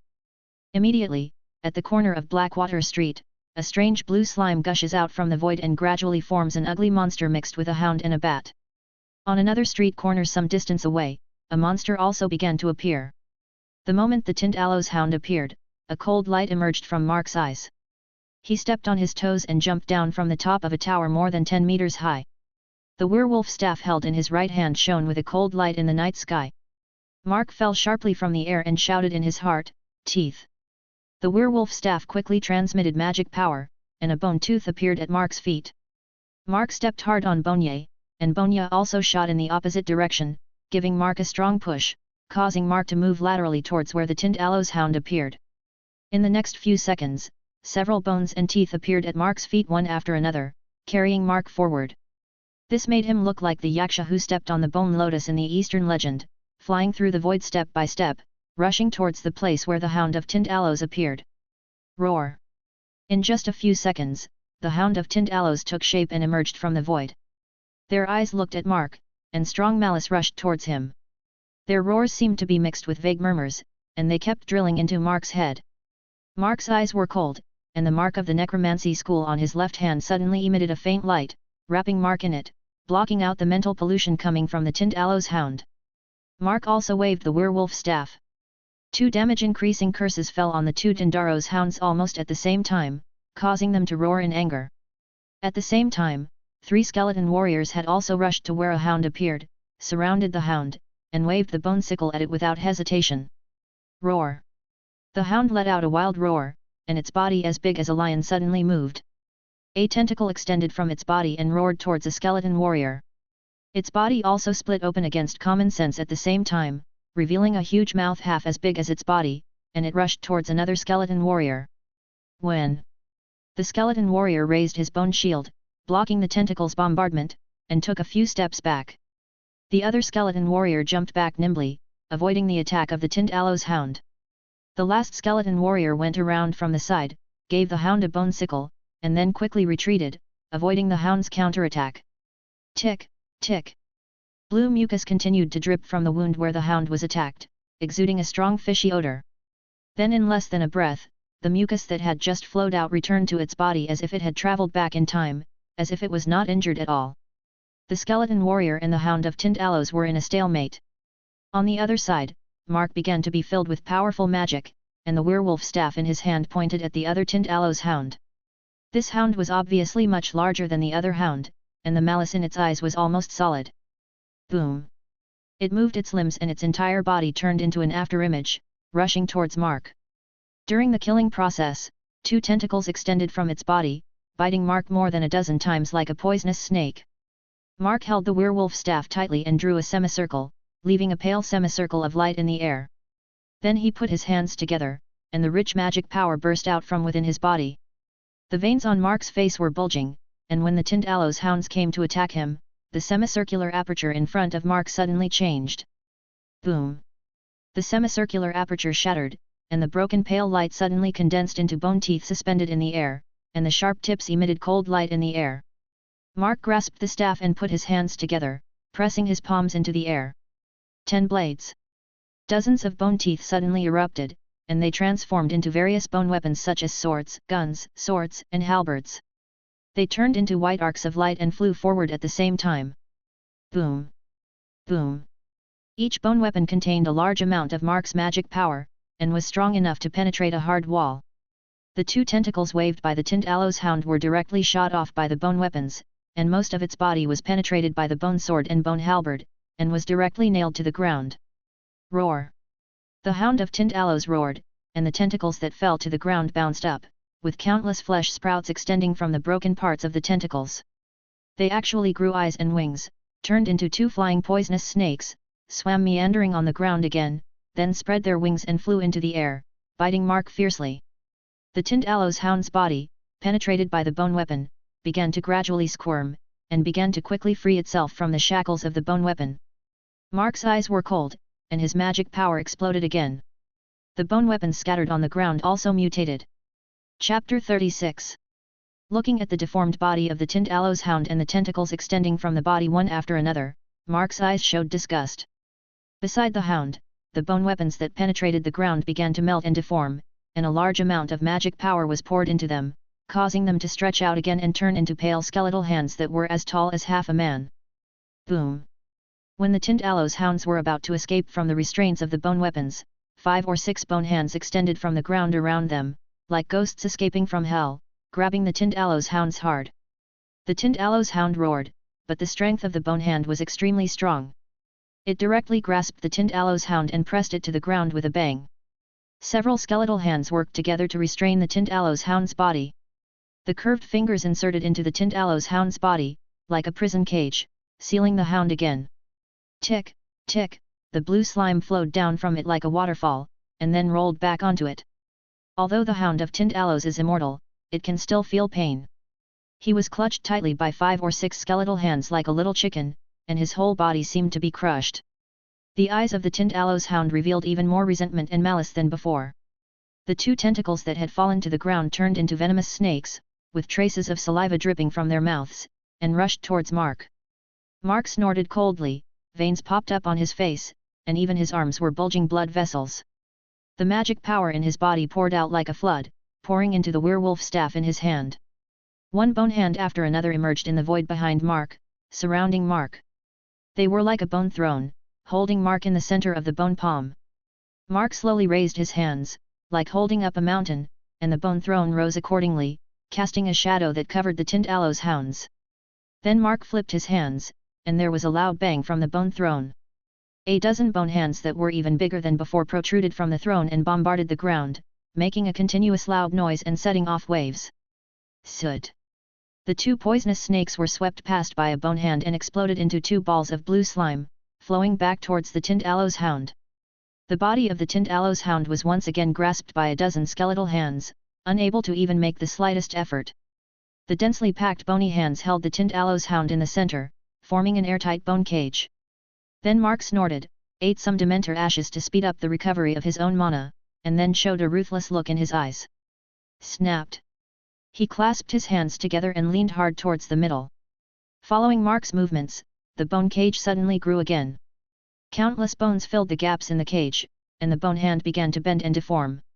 Sharp bone blades extended from the inside of the cage, cutting the Tinned Aloes Hound into pieces. At the same time, these bone blades crisscrossed inside the cage, and then slowly deformed, forming small circular cages one after another, like separate cells in a prison. These cells wrapped the severed body parts of the Tinned Aloes Hounds. The blue slime kept colliding in the cells, but it could not find any hard bones. All the angles of the cell are rounded. Even if the body of the Tinned Aloes Hound is insubstantial, it cannot escape because there are no right and obtuse angles. It can only be divided into countless small pieces and imprisoned in the cell. In less than a moment, the bone hand that had just firmly grasped the Tinned Aloes Hound had transformed into an airtight ball of white bones. The bodies of the hounds of Tinned Aloes were separated and imprisoned in this prison. Outside the bone ball, the two groups of blue mucus formed by tentacles differentiated again. They tried to escape, but were pierced by two bone and tooth nails that appeared out of thin air. The bones and teeth also turned into relic-like balls, wrapping them inside. At this point, the Tinned Aloes Hound was temporarily suppressed. It was shattered into pieces and could not even restore its shape. Every part of its body was tightly imprisoned, and it could not escape from the void and return to its lair billions of years ago to find its companions to attack again. This Hound of Tinned Aloes was completely trapped in this era, suppressed in the prison built by Mark. On the other side, another Tinned Aloes Hound sensed the crazy crisis coming from its companion. It immediately tried to enter a virtual state and escape from this era to find more companions to support it. The eyes of the three skeleton warriors surrounding it flashed with light, and they rushed forward at the same time. The sharp bone scythe penetrated the Tinned Aloes Hound, which was further damaged and cursed. Then the three skeleton warriors tore open the wounds on the hounds and slowly stuffed their entire bodies inside. The Hound of Tinned Aloes never expected such a thing. It let out a painful roar, and its flesh and blood began to squirm and deform, trying to expel the skeleton warrior from its body. But Mark in the distance sneered. His magic power recovered somewhat under the influence of the Dementor's ashes, and he once again relied on the tooth magic to walk through the air and quickly came closer. As he muttered silently, the bodies of the three skeleton warriors shattered into pieces at the same time, turning into bones scattered inside the bodies of the Tinned Aloes Hounds. Then these bones began to extend rapidly, penetrating the hound's body from the inside, cutting its body into countless small pieces. Then, Mark did the same thing, letting these bones extend and deform into balls, wrapping the cut body of the hound inside. In less than a moment, the hound who wanted to escape was sealed by hundreds of bone balls ranging in size from marbles to footballs, making it impossible to escape from this era by becoming invisible. Mark looked pale and groaned, and the bone balls floated up and entered the last special box. With a click, the entire box was locked tightly. Unless it was cut with a special tool, even Mark could not open the box again. But this can't kill them. Even if they can't eat, have no air, and are divided into so many parts, this evil thing will still survive. What are you going to do with them? Taegyo asked in the necromancy school. Mark took a deep breath and shook his head. After his mana recovered a little, he held the staff tightly, and one bone tooth after another transformed into a bone hand again, dug a big hole in the ground, and buried the box that sealed the two Tinned Aloes Hounds. Bury them underground first, at least so that they can no longer attack Adams and Pei Kaiping. Let's get rid of them later when we think of a way. Mark rubbed the corners of his eyes tiredly and released Adams and Pei Kaiping from the box. Both of them looked at Mark in disbelief. You took care of the hound. Mark said calmly, at least you don't have to worry about the hounds chasing you anymore. Continue your research and don't step into this field again, that's all. He glanced at Adams and Pei Kaiping and took a deep breath. The hound was sealed but not destroyed, and the two men's spirits remained permanently tainted. I am afraid that this mental state is not suitable for research work, especially Adams. He should be admitted to a mental hospital now. But Mark had too little time to tolerate an expert wasting time. We have to solve their mental problems first. Mark stroked his forehead. Looks like I'll have to contact Snape again. Chapter 37. Number 19, Spider End Lane. Snape sat by the window with a gloomy expression, staring out at the monotonous night sky. His room was extremely messy. Except for the colorful potions in bottles and jars, it was all monotonous grey and black. It was as bad as Snape's mood. Snape held an anonymous letter in his hand, which was sent to him by the mysterious Mr. Over the past few years, Snape read this letter over and over again, hoping to find clues about Mr. X seemed to have disappeared from the world. Sometimes Snape would even feel a trace of regret. Could it be that Mr. X decided to terminate cooperation because of his stalking behavior? So is there really any hope of resurrecting Lily? Snape sat at the window, tortured inside. And at this moment, something flew towards the window of number 19 Spider End Lane from outside. Snape was startled and immediately grabbed his wand and pointed it at the window. Then his expression began to change strangely, and a white bone owl stayed outside his window, gently tapping Snape's window with its bone beak. All this is very similar to the scene back then. Snape hesitated for a moment, then opened the window and let the bone owl in. The bone owl bowed to Snape in a very humane manner, put down the letter in its mouth, and then turned into scattered white bones. Snape took a deep breath, not sure whether he was feeling lucky or wary. He opened the letter and was stunned.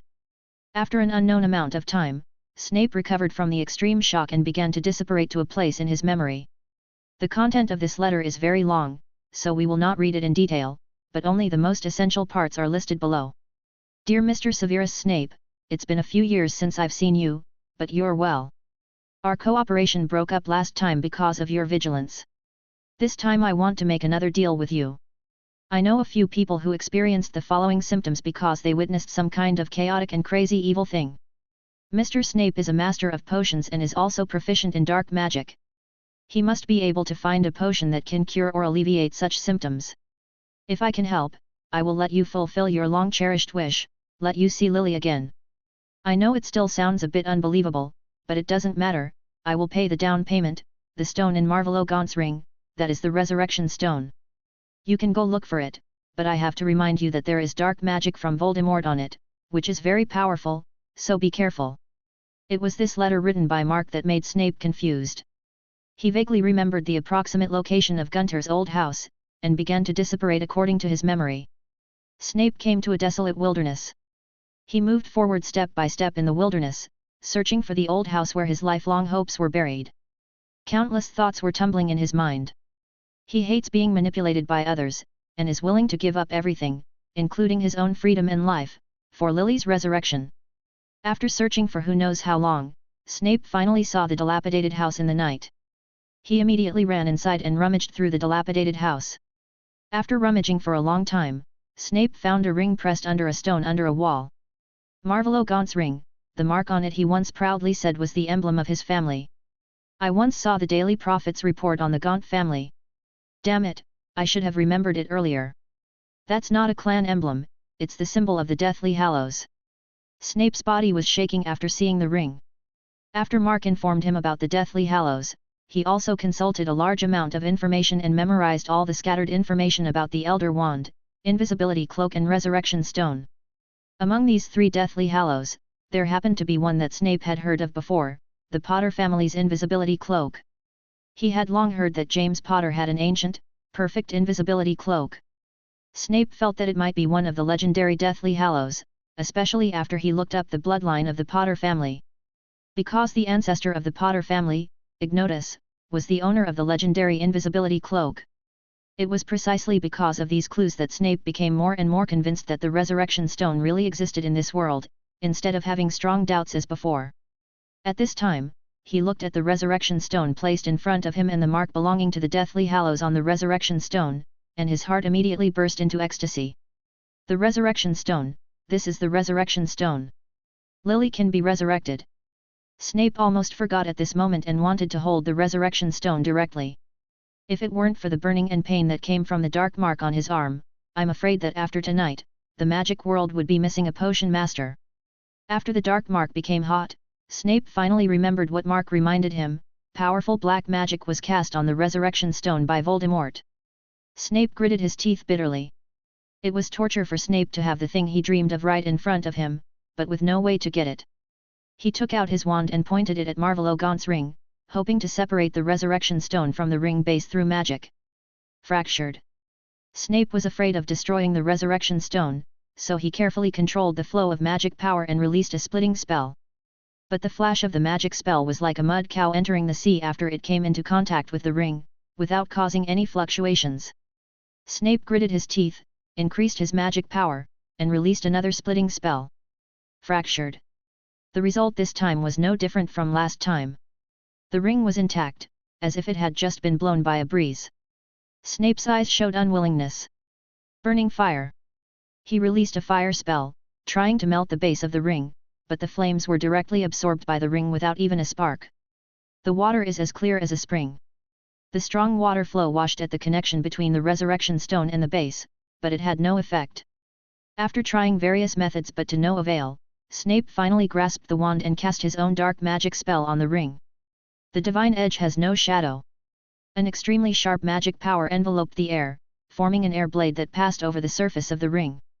However, after a soft sneer, Shen Feng Wuiying failed to leave even a trace as thick as a hair on the ring. Snape's expression was extremely gloomy, but he had no other choice. He had no choice but to take out a wide-necked flask, use a branch to pick up the ring, put it in the flask, and then operate back to number 19 Spider End Lane. Something seemed to be watching Snape here. After discovering Snape's return, another bone owl flew into Snape's room. Snape opened the envelope sullenly.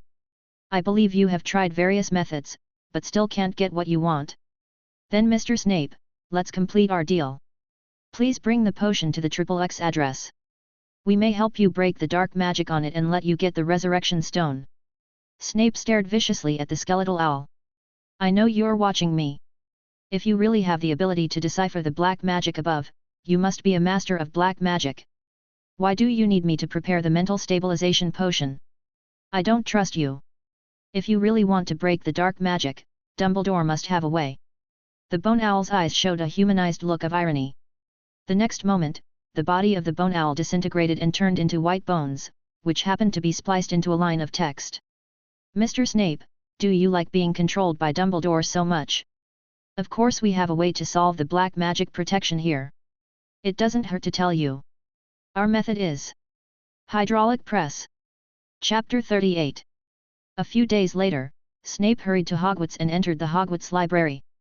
He borrowed a potion book with strange patterns, and asked Dumbledore for a phoenix feather on the pretext that he wanted to try preparing an ancient life potion for the Order of the Phoenix. Then he returned to his residence in Spider End Alley.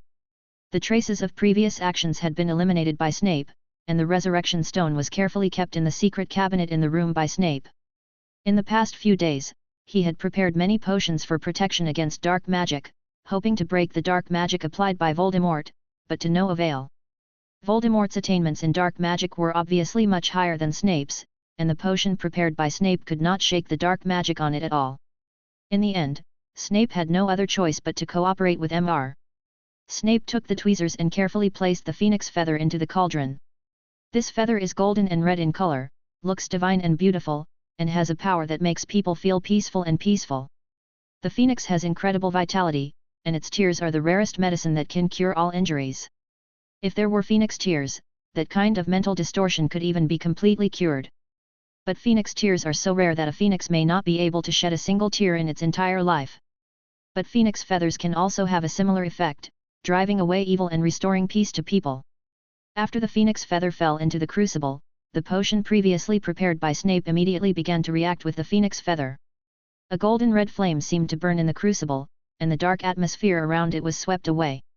Even the black magic protection on the resurrection stone reacted, wary of the phoenix's flame. The flame continued to burn for a few seconds and then extinguished, leaving some golden red transparent liquid in the crucible, exuding a refreshing fragrance. Snape carefully took the potion bottle and filled it. This is the highest quality mental stabilizing drug that can cure almost all mental problems after taking it. Snape put away the potion bottle and left Spider End Alley the next day, arriving at the transaction address mentioned by Mr. Late at night. Snape frowned and looked at the huge shape in the distance. He had never seen such a huge and regular building. Hogwarts Castle was dwarfed by the buildings in the distance.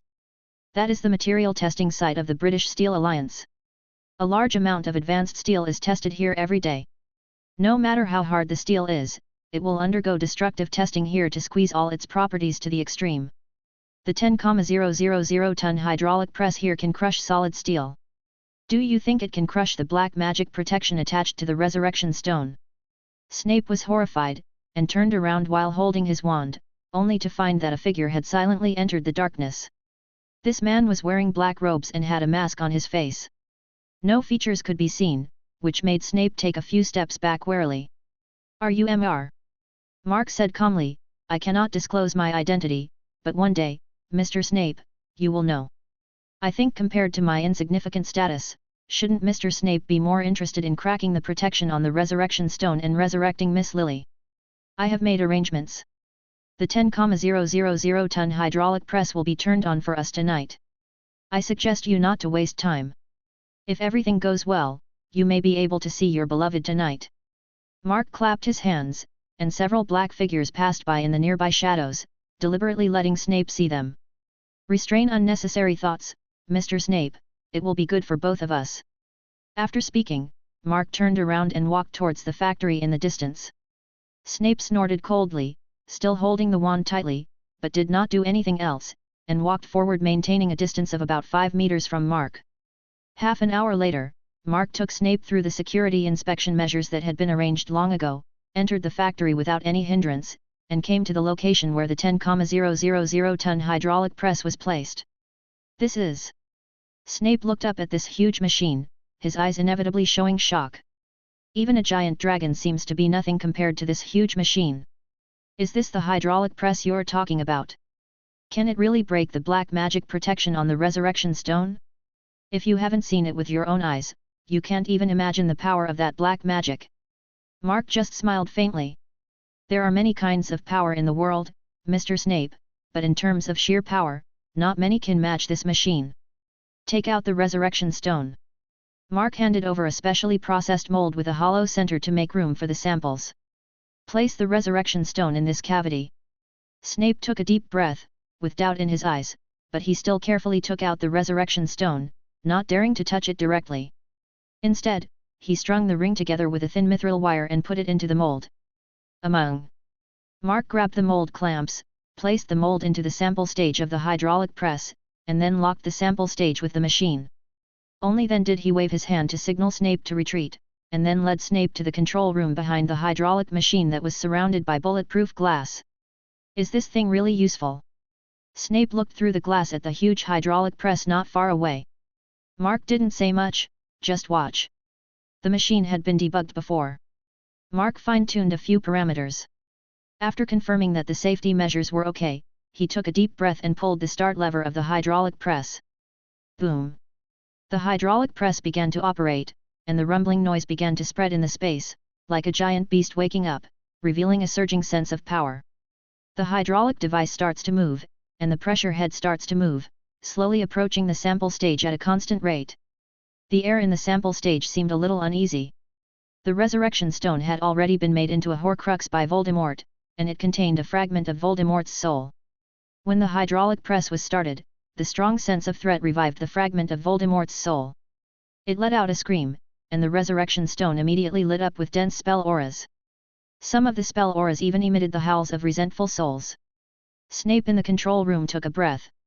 In his field of vision, there were countless black magic protections. At a glance, there were dozens or hundreds of them, and they were all powerful black magic. Now that these black magic protections are activated together, is there still the power to destroy it? I'm afraid even Dumbledore would have to spend a lot of money to do it. How could this clumsy Muggle machine be able to deal with Voldemort's power now? Mark looked at these black magic protections without showing any expression. A few seconds later, the pressure head of the hydraulic press pressed on the mold, and strong hydrostatic stress was continuously transmitted through the mold to the central resurrection stone. Nearly 100 black magic protections collapsed at the same time in an instant, like a soap bubble that had been popped.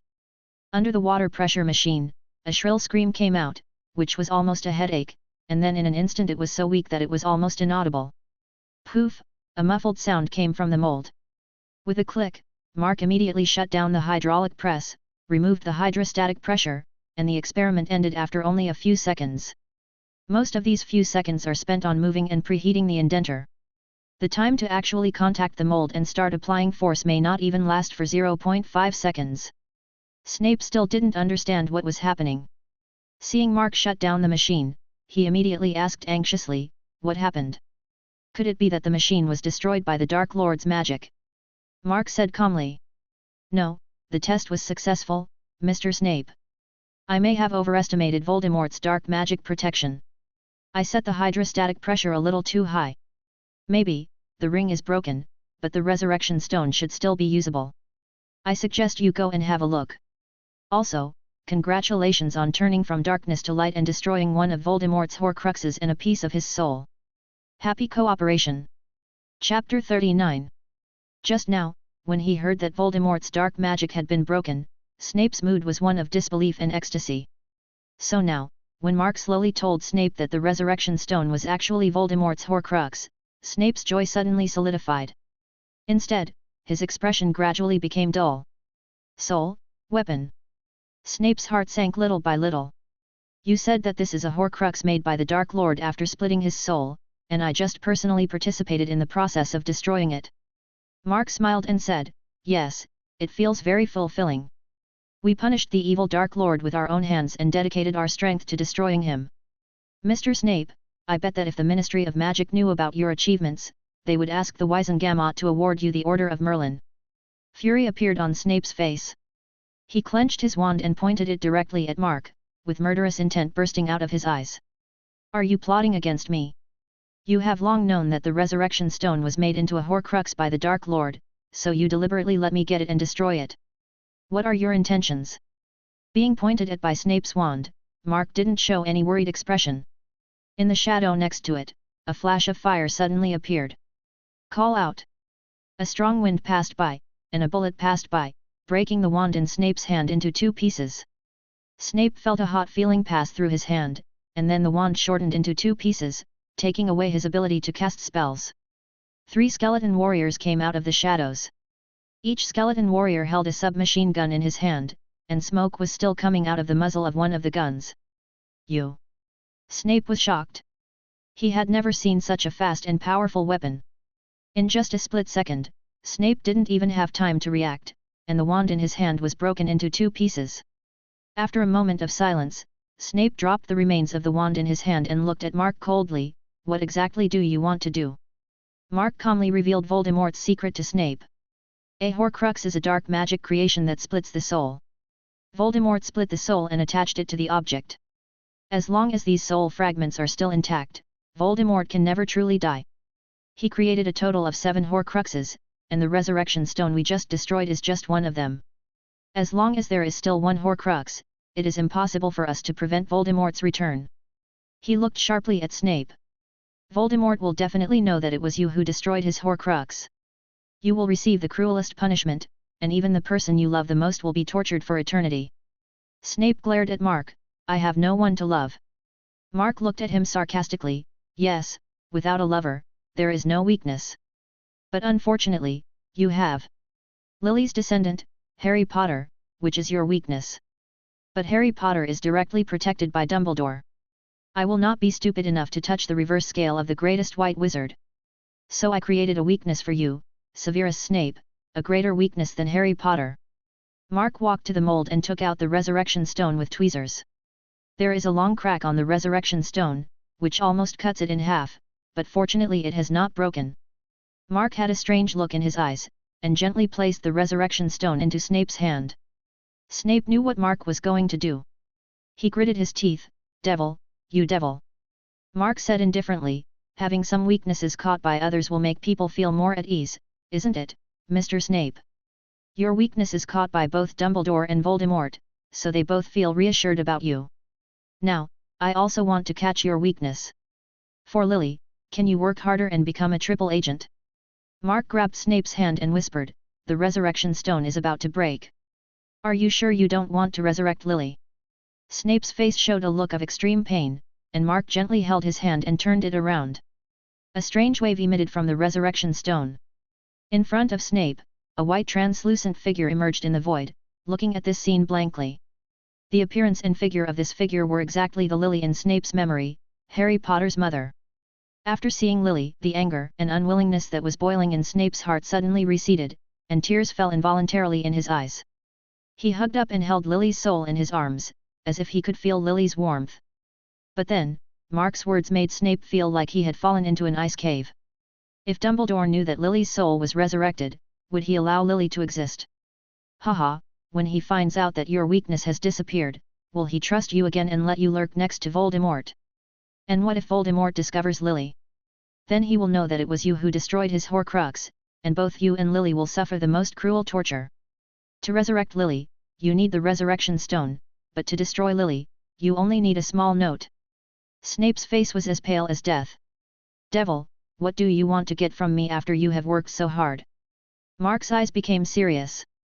Triple Agent, Snape. I want you to be my spy too, to find out something for me at Hogwarts. Don't worry, these things won't embarrass you.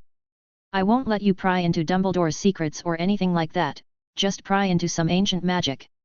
Then he made another offer that Snape couldn't refuse. What Lily has returned now is only her soul.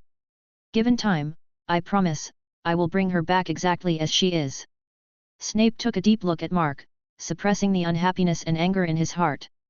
His biggest weakness is now being mastered by this mysterious Mr. For Lily, he could only agree to this condition.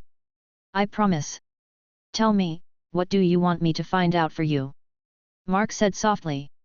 Hogwarts uses magic to detect the location of young wizards. I want you to find out about this for me. After you have done this, I will give you other instructions. Snape nodded, then took off the robe he was wearing, and wrapped Lily's soul in the robe, for fear that Lily would suddenly leave him. Then he left a mental stabilizing potion, and then took Lily out of Mark's sight. From today on, Snape is no longer the tragic double agent in the original book. At least for now, Lily was still in his arms. Chapter 40. After Snape left, Mark also carefully stuffed the mental stabilizing potion into his arms, turned around and left the factory, rushing towards the place where Adams and Pei Kiping were placed. Adams and P.E. Chipping are now in extremely bad shape. Persepon's sanity was permanently damaged just by looking at the Hound of Tint Aloes. Now his thinking logic is far less logical than before, and his emotions are even more likely to fall into extreme states.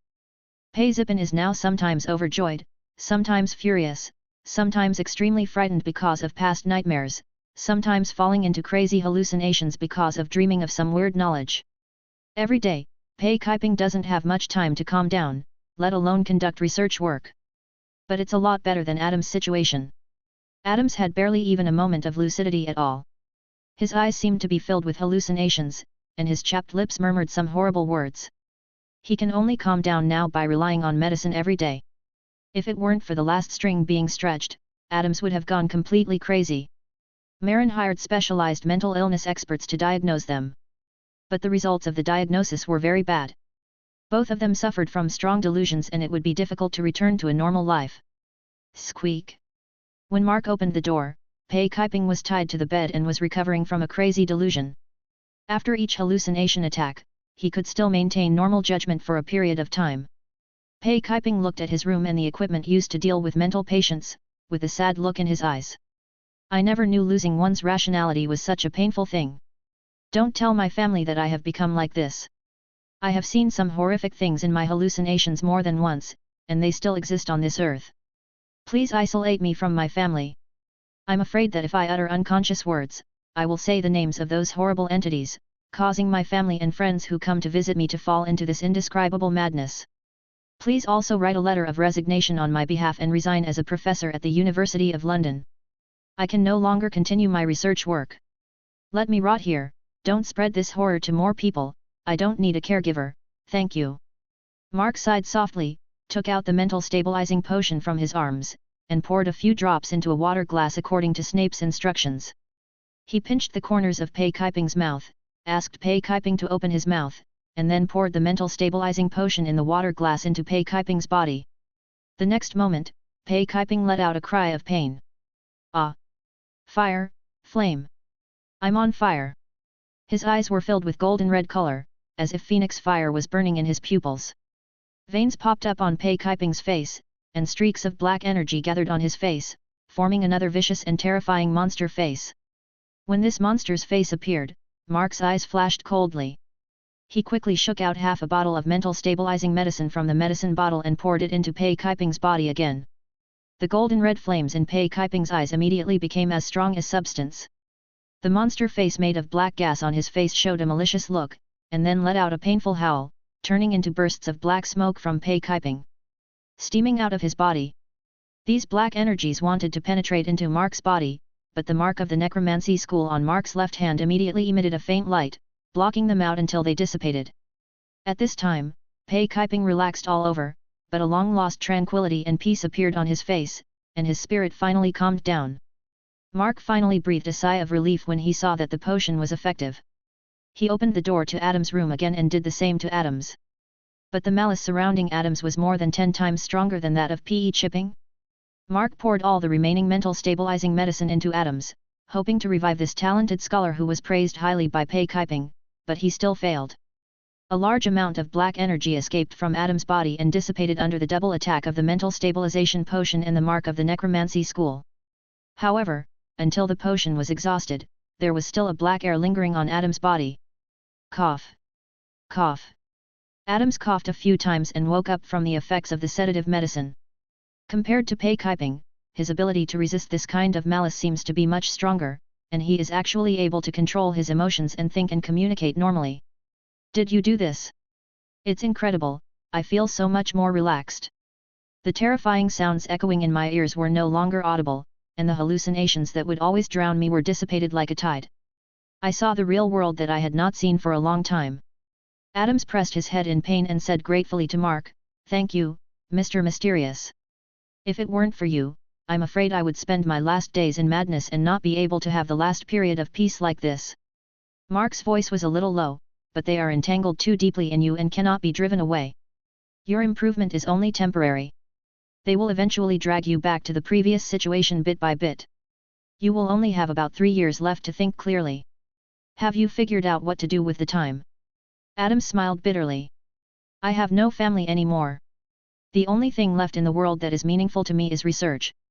I plan to accept Pei Kaiping's invitation to join his research group and conduct research on the artificial muscle project with him." Mark nodded, turned, and left the ward without saying anything else. Half a month later. At the University of London, after stagnating for a long time, Pei Kaiping's artificial muscle research group welcomed a heavyweight to join. Adams was taciturn, seizing his last moment to look at the various documents that Pei Kaiping had studied so far. His eyes inadvertently glanced at a corner of the laboratory, where a little boy less than 10 years old was sitting there, discussing basic issues in biology with Pei Kaiping's doctoral students. Adam's eyes flashed. He didn't know why, but he always felt like he had seen this child somewhere. After thinking for a while, Adams shook his head and continued his research. "Maybe it's an illusion caused by hallucination. I will try to use my last time to push this project forward a big step." At this time, Taegyo was also talking to Mark in Mark's mind. "If you can really accomplish this, maybe you can get powerful characteristics that even the strongest mage Tarasha has not been able to get." Chapter 41. You can now have access to the knowledge system of the Necromancer School and have an in-depth understanding of the scientific system at the same time. The original school of necromancy has reached its peak in some technologies, and there is no possibility of further progress. For example, the 3 skills you have mastered are teeth, damage amplification, and skeleton summoning. They are all abilities that have been refined to perfection. But now, the scientific system makes it possible to further improve the necromancer's abilities. If you can combine the 2 systems to create an inclusive system, this accumulation is enough to give you unprecedented powerful characteristics when you advance to level 6. Taegyo's voice sounded in Mark's mind. Mark also nodded. Modern science and technology can indeed be of great help to the necromancer's strength. Previously, Mark trained the skeleton warriors to learn how to use firearms, which caught Snape off guard and suffered a loss, which proved the power of the combination of technology and necromancy. There are already signs of improvement in the skeleton summoning skill. This is the core ability of the necromancer, and it is also the most complicated to improve.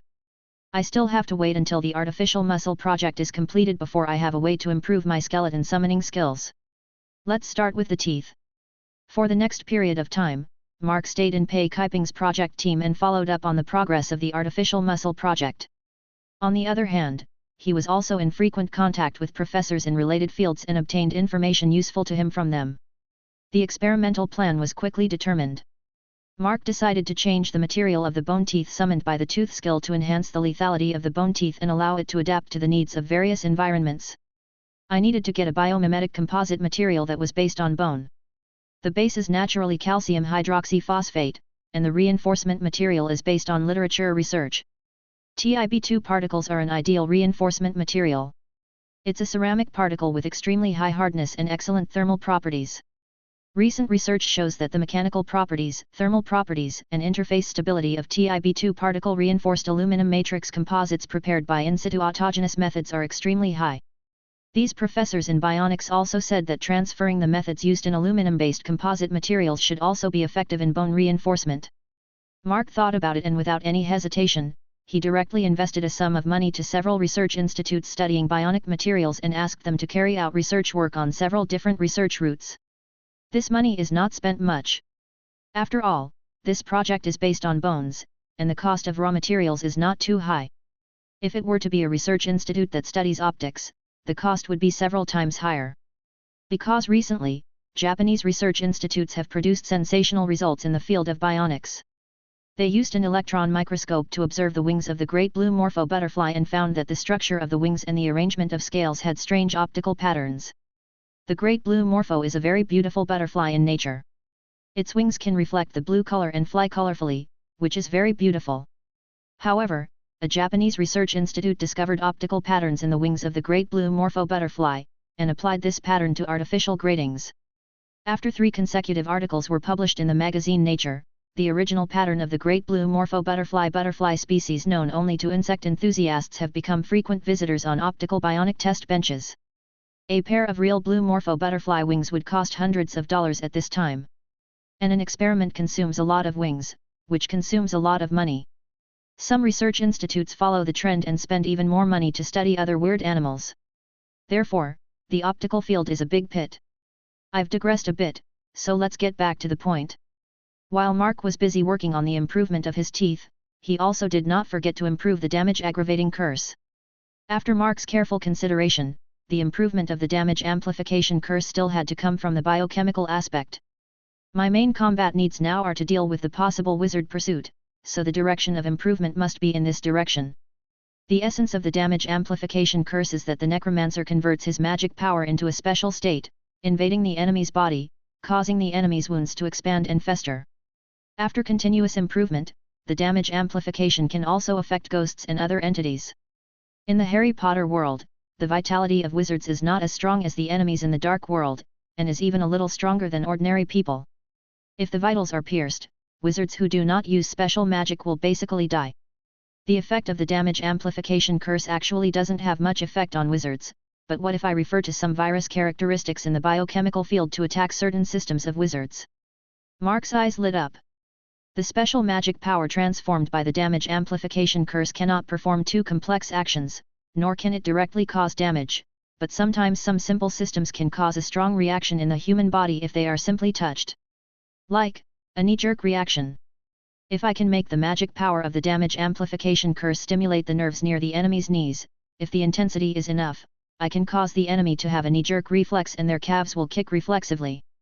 If they are affected by the curse while reciting the incantation, it will probably interrupt their reciting the incantation. Mark's idea seems simple, but in practice it is very difficult. Breaking away from the existing roots of the necromancy school and developing new curse effects on your own is definitely an extremely difficult task. Mark must have a better understanding of the special magic power transformed by the curse of deepening damage. In addition, Mark also needs to have a thorough understanding of the human body's nerves, so that he can create a strong reaction with a small stimulus. This all requires more study and practice. For a long time, Mark was immersed in the process of combining technology with necromancy, so much so that he forgot to eat or sleep. With a large amount of capital and manpower investment, these projects initiated by Mark have also made continuous progress. Several research institutes studying bionic bones have made progress. A research institute has developed bionic bones reinforced with TiB2 ceramic particles, which are nearly twice as strong and hard as ordinary bones. Mark tried to inject magic power into it and use this bone as the basis to activate the tooth spell. As a result, the damage of the bone teeth created by such a tooth spell is 2 to 3 times higher than the previous one. Other research institutes have also developed heat-resistant, high-strength bones. Based on these bones, Mark created bones and teeth that also have the characteristics of heat resistance and high strength, which can meet the needs of different occasions. There is just one drawback, that is, Mark has to carry the prepared bionic skeleton with him to create these special bones and teeth. But after Mark got a belt bag from Snape that cast the traceless stretching charm, this only shortcoming disappeared. After Mark used these bones to successfully release Bonye, the skill on his skill panel blurred for a moment and slowly extended into a branch. Mechanical necromancy teeth. Preliminarily combining the results of materials, mechanics, and necromancy, you can consume the corresponding materials and release bones and teeth with different characteristics. Chapter 42. When the tooth skills began to change, Mark felt a huge force surging inside his body. At this time, as long as he wants to break through to level 6, it is really just a matter of thought, and all obstacles placed on the road to promotion will be destroyed like dry matter. But Mark still endured the temptation of a breakthrough. According to Tagio, the first transformation when you are promoted to level 6 is the most important and will be related to the final achievement. Originally, Mark didn't want to make a hasty breakthrough. After learning that evil gods from ancient times still existed in the world, he wanted to pursue the most perfect transformation process. He still has 2 skills that have not been included in the new system. After the damage amplifying curse and the skeleton summoning skills are strengthened, he will decide to advance to level 6. Mark took away the bionic bone samples prepared by those research institutes, and asked Marin to arrange a laboratory to prepare these types of bionic bones for himself. The 3 current bionic bone materials are stored in the waste bag that Mark got from Snape. This waste bag comes with a traceless stretching charm, which is a bit like the storage belt mentioned in Xiangxia novels. It can store a large amount of supplies and is very convenient to use. Mark whispered, "Teeth." A dense bone tooth condensed in Mark's hand, and the cold light flashing at the tip was particularly cold, making people feel scared just looking at it. This is bone and tooth reinforced by incorporating TiB2 ceramic particles, and its strength and hardness have qualitatively improved.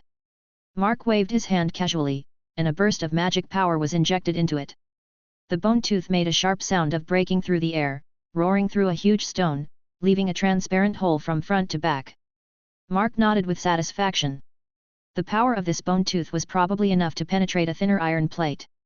If you encounter monsters such as werewolves again, you don't need the assistance of damaging and deepening the curse. The power of the bone teeth alone can pose a fatal threat to them. Then Mark tried the other 2 bionic skeletons, and the results also made Mark quite satisfied. Bionic bones sprayed with ceramic coatings have extremely strong fire resistance and can even withstand temperatures of thousands of degrees Celsius. When facing specific enemies, bone teeth made from this bionic skeleton may have miraculous effects. Bionic bones reinforced with carbon fiber have excellent toughness and can be extended several times or even 10 times in length without damage. Bone teeth made from this kind of bone can be stretched into tough ropes, which can greatly enrich Mark's tactical options. The only thing that made Mark regretful was that the skeleton warrior still had to be summoned with a complete corpse in order to give the skeleton warrior a sense of combat. It is a pity that these bionic bones cannot be used on skeleton warriors. However, as long as artificial muscles are produced, the combat effectiveness of the skeleton warriors will naturally change dramatically, so it is not a pity. Months after progress on bionic skeletons, improvements to the damage amplifying curse have also been made. A research group funded by Mark used fluorescent dyes to label some nerve cells and the neurotransmitters within them. Then under a high magnification electron microscope, they performed a variety of unconditioned reflection simulation processes and demonstrated the complete unconditioned reflection process in front of Mark. From the generation of biological voltage, to nerve cells opening channels and releasing sodium and potassium ion diffusion voltage, to synapse releasing neurotransmitters, transmitting nerve impulses to the next nerve cell, and finally completing the entire unconditioned reflex. This whole process was clearly seen by Mark, giving him an intuitive impression. In the final analysis, reflex is the transmission of nerve impulses.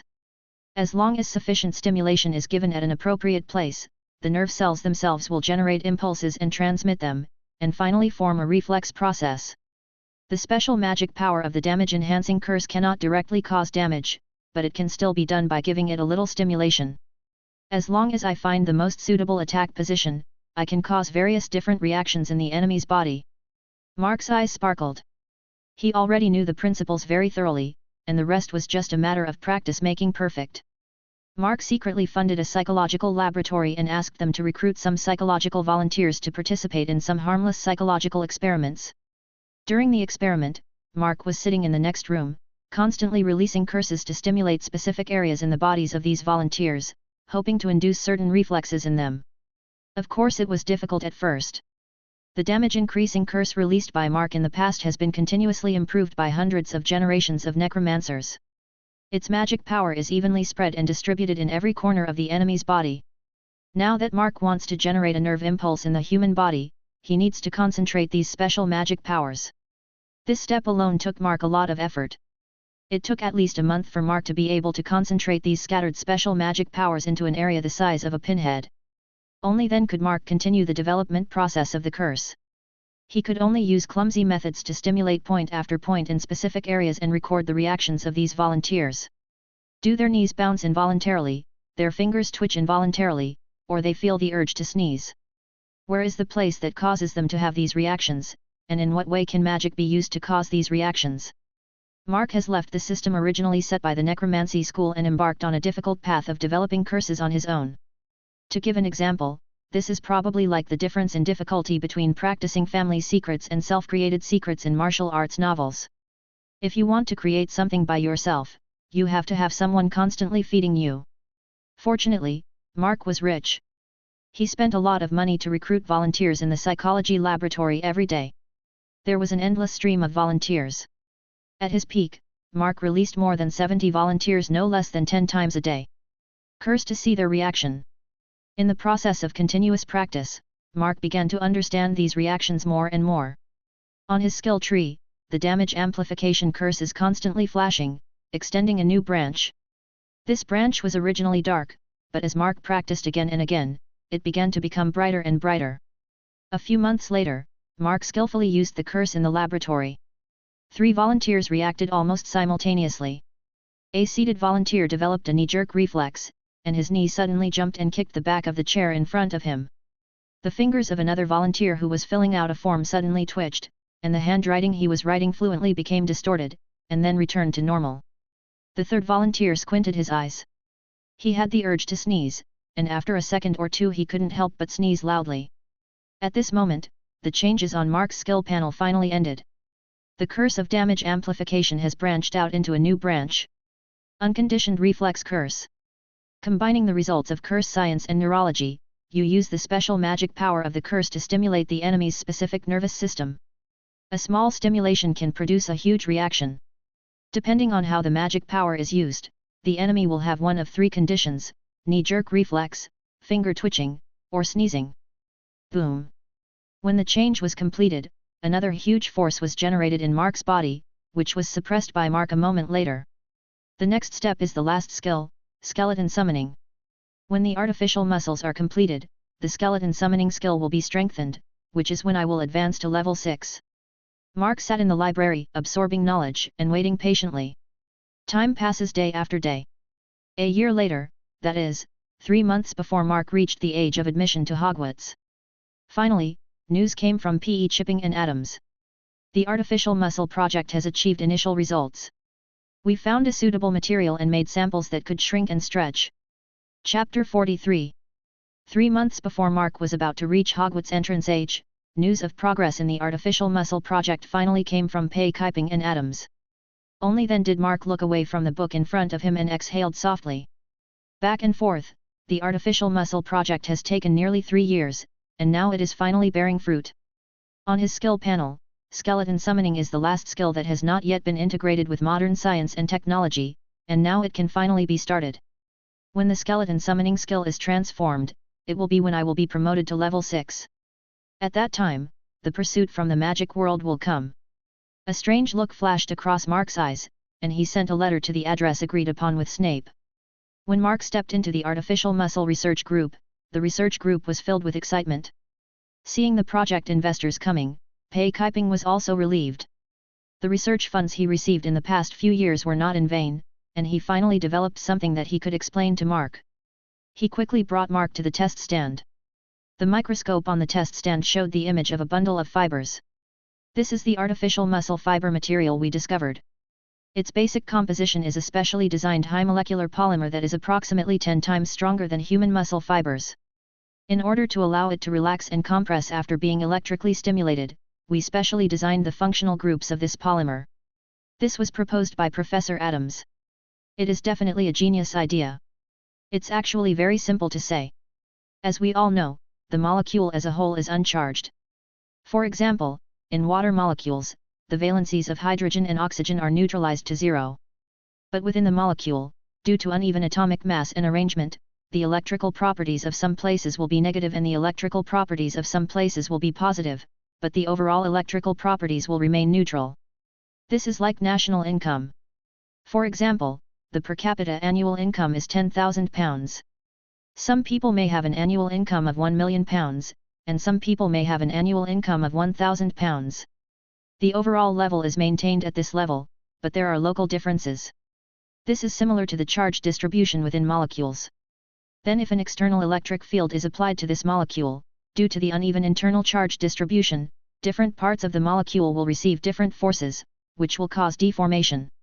For example, if taxes are collected across the country, some cities are richer and collect more taxes, and some the poorer the city, the less taxes it collects. In the situation we just mentioned, some parts of the molecule will be elongated or squashed. This is the design principle proposed by Professor Adams. Pei Kaiping excitedly took out an experimental report and placed it in front of Mark. After special design, we artificially created a polymer with uneven internal charge distribution. It is made up of rings connected end to end, and it looks like a long chain. When a positive electric field is applied, each unit in the chain will shrink inward, causing the entire chain to shrink. When a reverse electric field is applied, they will expand outward, driving the expansion of the chain. Can't this simulate the contraction and relaxation of muscles? Pei Kaiping was pacing in the research room, the joy on his face almost uncontrollable. Then after many experiments, we found a material with low trigger voltage and sharp response, and then we made progress on this project. Look, the fibers under the microscope are our results. Mark looked through the thick experimental report and basically understood the entire principle of material design, with admiration in his eyes. Very creative idea, thank you for your hard work. Keep working hard, research funds will continue to be provided to you, so continue in this direction. I'll take a copy of the lab report. You can take a good rest for a while. I'll pay for it and everyone can go on vacation. Amidst the cheers of many research dogs in the laboratory, Mark turned around and left the laboratory. The anticipation in his heart was overwhelming. 3 days later, in a chemical laboratory owned by Marin, a steady stream of artificial muscle fibers was produced. Mark also already knows the structure of human muscles well. He let a skeleton warrior lie on the test bench, and then woven the artificial muscle fibers together. According to the bone size of the skeleton warrior, the artificial muscle fibers were woven into pieces of artificial muscles composed of high molecular polymers. After getting a piece of muscle, Mark carefully attached it to the bones of the skeleton warrior so that they could amplify the strength of the skeleton warrior. From the peroneus brevis in the ankle, to the gastrocnemius in the calf, to the vastus medialis behind the knee and the biceps femoris in the thigh. Mark attached the muscles one by one, so that the skeleton warrior's originally pale skeleton was gradually covered with artificial muscles, making it feel like he was undergoing plastic surgery. After the pectoral muscles, deltoid muscles, and trapezius muscles are all attached, most of the skeleton warrior's body has been covered with artificial muscles, and all the artificial muscles needed in battle have been loaded. These tedious operations consumed Mark for a whole week. But in the process, Mark's skeleton summoning skill has also extended a dark branch, and it is slowly lit up as Mark transforms the skeleton warrior, and waves of power surge in Mark's body, attacking the level 6 bottleneck that had held him back for several years. This time, Mark no longer suppressed his strength. After he attached the last piece of muscle to the skeleton warrior, years of accumulation exploded, overwhelming Mark's bottleneck. A majestic magic power burst out in Mark's body, even creating a huge wind pressure in the laboratory. Mark's skill panel seemed to be shaken by a huge force, and all the writing recorded on it became blurred, as if countless numbers and words were washing over the skill panel. Mark could see clearly that the handwriting that washed away was clearly the modern science books he had read in the past few years. At this moment, they have all turned into their own foundation, providing strength for their own transformation. On the skill panel, the branch extending from the skeleton summoning skill was completely lit up, and together with the branch of the damage amplifying Heya skill, it emitted a bright white light, shrouding Mark. Mark looked at the new branch of the skeleton summoning skill and couldn't help but whisper it. Combining modern materials science, biology, and necromancy, you can use special materials to strengthen the skeleton warriors, which greatly enhances the strength of the skeleton warriors, making them stronger to the point where they can no longer be called skeleton warriors. Please name the new skeleton. Mark looked at the skeleton warrior lying on the test bench, a classic image flashed through his mind, and he said immediately. Just call it, the Necromancer. As Mark named it, the undead Terminator on the test platform opened its mouth and burst out with a roar like thunder. Hundreds of artificial muscles all over its body worked together, bursting out with a power nearly 10 times greater than that of an ordinary person. Boom! The huge force directly lifted the test bench, and the Necromancer brought out an afterimage and punched the wall of the laboratory. Boom! Half of the wall was directly cracked by the undead Terminator's punch, and dust filled the laboratory. Chapter 44. Boom! Smoke and dust rose up in the laboratory. The blow just struck by the Necromancer Terminator must have had a force of close to 2 tons, and the power was really terrifying. Of course, after this blow, some of the muscle fibers on the Necromancer's body were also broken. If it was allowed to fight with all its strength, I am afraid that its power would not be able to sustain it for long. But I have an endless reserve of muscle fibers, so making the undead Terminator just takes a little more time. With the continuous upgrading of artificial muscle technology and the development of new technologies, sooner or later, every skeleton I summon may have the power to slay a dragon. Mark's eyes showed satisfaction, and he calmed down, feeling the changes in his body wholeheartedly. When he decided to advance to level 6, earth-shaking changes were already taking place in his body. A large amount of magic power was produced in his body, washing through his internal organs and becoming more solid and thicker, making it easier to use. Taegyo said in Mark's heart, the qualitative change of magic power is the most basic change when the Necromancer transforms. The transformed magic power makes it easier and faster to activate your skills, and the power of your skills will also become stronger. The extent of this enhancement will fluctuate between 6% and 5% according to the depth of your background. Therefore, even the weakest level mage will definitely be much stronger than a level mage in a head-to-head encounter. Did you check the changes on the system panel? Mark felt the change of magic power in his body, and also felt the benefits of the qualitative change of magic power. The magic power now requires less effort to use and is much more powerful than before. He opened the system panel and looked at the changes on it. The power of the tooth skills is constantly increasing, the scope of the damage amplification curse is also constantly expanding, the values of the summoned skeleton warriors are also constantly increasing, and the mana they consume is constantly decreasing. At the same time, Mark's casting speed is also increasing. 10%, 20%, 30%. This number shot up like a rocket, and soon reached the 40% upper limit mentioned by Taegyo, and then continued to slowly climb upward. 41%, 42%. It wasn't until 50% that this value finally stopped. After a transformation, the power and release speed of Mark's skills were increased by 50%, and the magic value consumed to release the skills was actually reduced a lot. Taken together, the qualitative change in magic power alone has increased Mark's strength several times. The qualitative change of magic power is only the most basic benefit of transformation. The next step is to obtain the characteristics, which vary from person to person, and few people will obtain the same characteristics. In the process of transformation, your body is gradually breaking away from the mortal body, moving towards the direction of law, and you can also acquire some characteristics. The characteristics most people obtain are basic attribute enhancements, such as a 10-point increase in strength, or a 10-point increase in spirit. It's better than nothing, and it's still a little enhancement. As for those who have accumulated a lot of experience, the characteristics they acquire can further improve their strength. For example, the casting speed is increased again, or the power of skills is increased, or the resistance to various elements and magic is increased. At this point, characteristics can tip the balance of the battle. As for those top professionals, characteristics have become an integral part of their strength. For example, some paladins can activate 2 auras at the same time. Some druids can summon mutated beasts and plants, and some necromancers can also summon skeletons with special abilities. But in my eyes, there is only one truly powerful characteristic, and that is the power of runes. Following Taegyo's words, Mark's eyes showed a strange color. He also knows the runes, which are an extremely important setting in Diablo 2. By embedding runes on equipment in specific combinations, you can create rune language equipment. The top equipment of most schools is rune language equipment. Taejo continued. The strongest mage Taegyo, he acquired the power of the rune Ral during his first transformation. The number of Ral in the rune sequence is 8, which represents the power of fire. Since then, Tarisha has been obsessed with flames.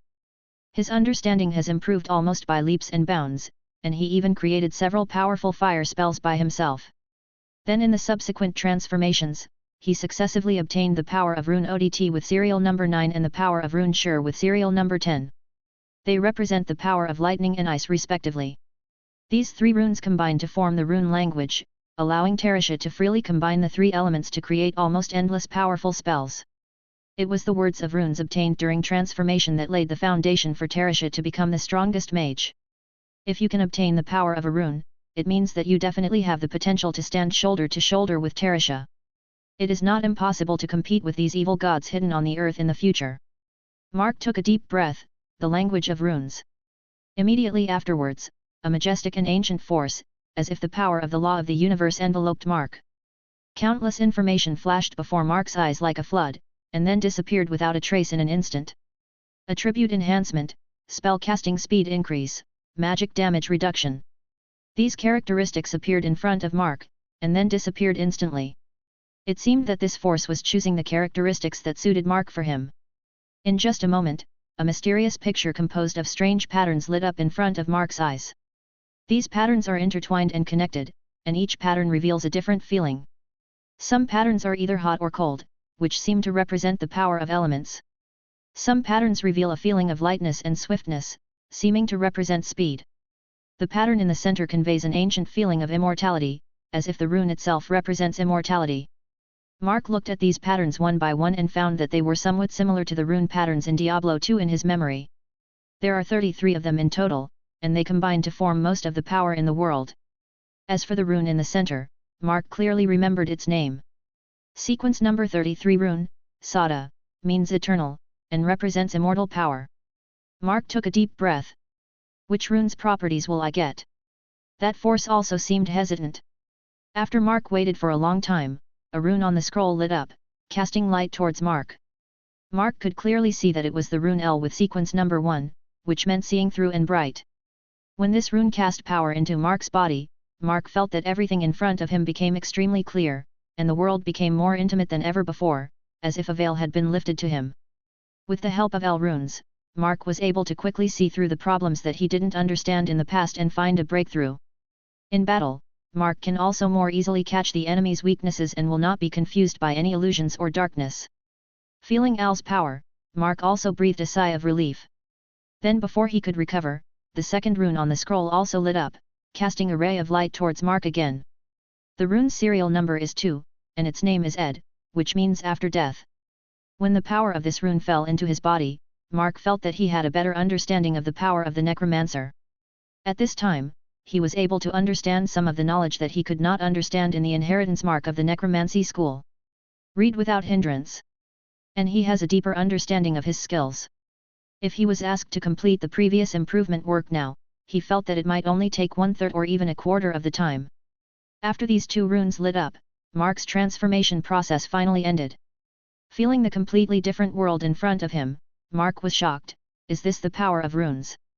And in the imprint of the necromancy school, Taegyo's heart was even more turbulent. 1 transformation, 2 runes, this is the potential of the combination of undead and science. And these 2 runes. Al and Ed, I just saw them, they are part of the same rune language. What kind of rune language is that? It also involves the rune that symbolizes immortality. I saw the name of this rune language, its name is Death Breath. Chapter 45. A few days later, University of London. Mark carried his suitcase and came to say goodbye to the professors who had been bothering him for the past few years. Pei Kaiping asked in surprise, "Where are you going?" A mysterious smile appeared on Mark's face. "My birthday is coming. I'll disappear for a while. Let me say goodbye to you first." After speaking, Mark turned and left. A cold light flashed across his eyes, and he added in his mind. "When I come back next time, the sea will be wide enough for fish to leap, and the sky will be high enough for birds to fly." In Mark's room, there was a stack of letters, recording what he asked Snape to find out about, the Hogwarts entrance magic. According to literary records, in ancient times, various dangerous magical animals existed in the world. Humans coveted the wonderful abilities of magical animals. They discovered that the blood of magical animals contained their abilities, and invented a ritual to incorporate the blood of magical animals into the human body. The brutal ritual has a very high mortality rate, but some lucky people succeed. With the blood of magical animals, they control a power called magic and can use all kinds of incredible abilities. They are the oldest group of wizards. As this group of wizards multiplied, the bloodline of magical animals continued to spread through inheritance, eventually giving birth to wizards, a group that can use magic. All the magic of all wizards comes from the blood of magical animals. Whether they are so-called pure bloods or so-called mudbloods, going back infinite years, they all have the same batch of ancestors, that is, the earliest batch of wizards. It's just that as time goes by, the bloodline of magical animals is becoming increasingly thinner, which also makes the glory of the magical world continue to fade. Thousands of years ago, when Hogwarts was first established, there were countless powerful wizards in the magical world. The founders of the 4 major colleges even appeared in the same era at the same time, leaving behind legendary deeds that have been recorded in history. In addition to the 4 founders, there were also nearly 100 powerful wizards in the history of magic in that era. They laid the foundation of Hogwarts curriculum and made magic docile and easy to learn. But in the past 100 years, the number of powerful wizards in the entire magical world, including Dumbledore, Grindelwald, and Voldemort, is probably less than 10. In a sense, this is an inevitable step backwards. For general skills, such as blacksmiths and carpenters, the inheritance from generation to generation will enrich the skills. The magical skills 100 years ago may be common skills now. But as for magic technology, as the bloodline of magical animals continues to become thinner, the upper limit of the entire magic world is constantly being reduced. Many powerful magics have been completely dusted by history as qualified users disappear. The entrance magic of Hogwarts, a long time ago, in addition to looking for children with magical talents, also took on the task of searching for talented little wizards with powerful blood. But now, it would be good if there are still little wizards born. In recent decades, apart from Voldemort, there have been no geniuses. Recalling what Snape had narrated to him, Mark breathed out softly. This body of mine seems to be the descendant of a pure-blood family. Blood. A few days later, Mark dragged his suitcase and quietly returned to the house where he and Marin had lived together.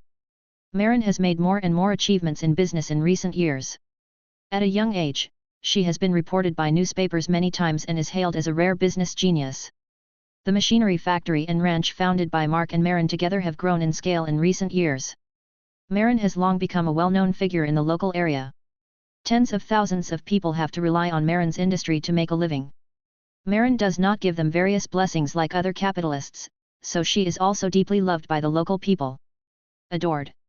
But even though she has achieved both fame and fortune, Marin still keeps the house at home without even renovating it. She occasionally stays at home for a few days to relax. On this day, before Mark entered the door, he felt the aroma of food wafting from inside, and a smile appeared on his face. "How did you know I was back and making something for me?" Mark still took the key here, opened the door and walked in. Marin put on her apron and rolled her eyes at Mark. Nearly 6 years have passed. Due to the contract she signed with Mark, Marin's skin and figure are still the same as when she was 18. "You forgot, we signed a contract, and I can sense you." Marin brought a plate of toasted bread and sausages over. "Are you hungry? Eat some." Mark rubbed his forehead, smiled bitterly, and exhaled. "That's true. I've forgotten it. I'm used to it." He took the food made by Marin and started to eat it in small bites. While eating, Marin asked, "When will you leave again this time, and where will you go to pursue magic?" Mark shook his head. "It won't be so urgent for a while. I will soon be out of the situation of a lost dog. Do you want to take a vacation with me then?" Marin was stunned for a moment, surprise appearing in her eyes. "On vacation? Where?" There was a trace of nostalgia and sigh in Mark's eyes. "Go to that mysterious country in the east, China." Marin had a look of confusion on her face. "Huaxia? What's there to do on vacation there? I heard that it is very poor there. There are bungalows everywhere, not even comparable to a street corner in London. The people there can't even eat." Mark slowly shook his head. China will definitely make the world look at it within 10 years, it will shock the world within 20 years, and it will become one of the most important economies in the world within 25 years. If you don't believe it, it just so happens that I need to use China to avoid the eyes of the magic world. I'll take you to see them. I also want to meet a few people. Marin never doubted Mark's vision.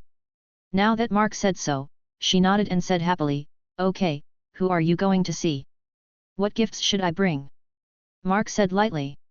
"Just bring a set of high-performance aluminum alloy heat treatment processes, leave it with me, and give it to a few old people as a greeting gift. You have to send someone to prepare the passport and so on. The flight time is scheduled for the day after my birthday. Then you go ask some hematology doctors to prepare an operation for me." Marin was stunned immediately. "What surgery?" A cold light appeared in Mark's eyes. "Exchange transfusion surgery. The time will be set at the last moment when I am 10 years old. Thanks to the leader of St. Mark Kevin, I have read more than a dozen books, and this is the first time I have a leader. Thank you, I will add more updates." Chapter 46. Exchange blood. Marin turned pale and was surprised by Mark's words. "That's too dangerous." There was a cold light in Mark's eyes. "It doesn't matter. After passing this level, the magic world is no longer a dragon's pond and a tiger's den for me. From now on, the sea is as wide as a fish can leap, and the sky is as high as I can fly. Go get ready." Time passed day after day, and soon, Mark's 11th birthday was 2 days away. Mark already knew his physical condition clearly. Although he didn't know his origin, it was easy to calculate his birthday. At this time, he was already lying in a well-equipped private ward. The location of this private ward is rather strange. Generally speaking, hospitals try to avoid places like factories as much as possible, hoping to have good air quality. But Mark chose to set up the private ward on the periphery of an industrial park. Naturally, there is no peculiar smell in the ward, but outside, you can smell the pungent smell in the air. A few days ago, 2 well-known doctors came to the ward through the exhaust gas outside. They also criticized the location of this ward, saying it was not conducive to Mark's post-operative recovery. But Mark only expressed it lightly. "Don't ask too much, don't think too much. I am the legal heir of a big family. Many people want my life. It is safest to choose here." Although the 2 doctors were worried after hearing this, they could not refuse this temptation because the remuneration was so generous that it would give them financial freedom. On this day, Mark went through the entire plan in his mind. After confirming that everything was okay, he said to the 2 doctors, "Let's get started." The 2 doctors looked at each other and began the operation in an orderly manner. There is a very good reserve of blood with the right blood type. The surgical equipment is also very superior. Under such conditions, the blood transfusion surgery depends on Mark's physical condition. The needle was inserted into Mark's blood vessel and began to draw Mark's blood. When the safety limit is reached, external blood is injected again, and medicines are injected to balance the blood indicators. Then the blood was drawn again, and a large amount of blood was drawn out before blood transfusion was started, and then medicine was injected again to stabilize the condition. After repeating it for several rounds, Mark's face became paler as the operation progressed. Waves of dizziness came from my mind, and my eyesight turned black. A large amount of blood was drawn, causing stars to appear in front of his eyes. Even with external blood input, the discomfort still made him feel nauseated. The 2 doctors had worried looks on their faces. Even a strong adult would be vomiting and panicking due to severe discomfort at this time. They didn't expect that Mark didn't seem to have reached his limit. Mark gritted his teeth slightly and said, continue to change my blood. There is nothing wrong with my body." The 2 doctors looked at each other and had no choice but to continue. In the last 12 hours before he turned 11, 2 doctors performed the last blood transfusion and then ended the operation. Even if you are a child, hematopoietic stem cells are much more active than adults, but it will take at least several days to create your own new blood of sufficient concentration. "We have fulfilled your request." Mark grinned, but the light in his eyes on his pale face was as sharp as a knife. "Enough. You 2, please leave. Please go to a place to stay for a while, and then someone will naturally take you away." After the 2 doctors left, a faint fire lit up in Mark's eyes. Squeak, the door of the ward was pushed open. The undead Terminator walked in. At this time, its body surface has been covered with a layer of artificial skin.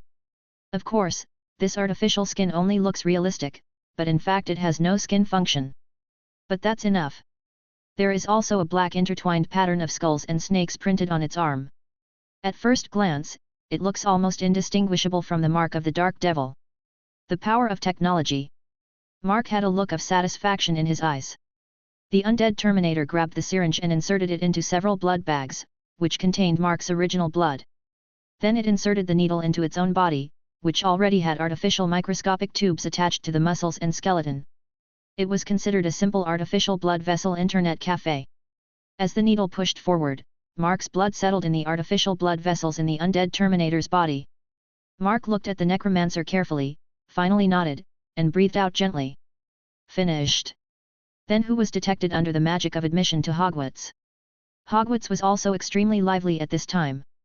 Elite aurors from the Ministry of Magic gathered here, staring intently at a student roster in the Hogwarts Tower, with the Hogwarts admission magic attached to it. As the little wizards grow up, the magical animal blood in their bodies will gradually come into play and become more and more obvious. Generally speaking, by the age of 11, the magical beast bloodline has been sufficiently expressed to be detected by the Hogwarts entrance magic. At this time, the name and location of the little wizard will appear on the roster, making it easier for Hogwarts professors to guide students to enroll. But now, nearly 20 elite aurors from the Ministry of Magic are here, all staring at the roster nervously. We checked the information. When the bell rings at 0 o'clock, some people say that the descendant of the mysterious man is his child, the demon known as the Son of Death. He will reach the age of 11 and be able to be killed by Hogwarts entrance magic test location. When his location appears, all personnel will be dispatched. We must find this devil, life or death. The Minister of Magic also came here, looking quite nervous. Never treat him like a child. No mercy. He is a notorious wanted criminal in the wizarding world. He was able to escape from Azkaban at the age of 6 and killed more than a dozen prisoners in Azkaban. We don't even know what magic he used. Experts suspect that it was evil magic inherited from the mysterious man. We can't trace it back, and not even the Dementors can stop him. The Minister of Magic's eyes showed murderous intent. As long as he lives, he will be a threat to the magic world. Maybe the mysterious man will be resurrected from him.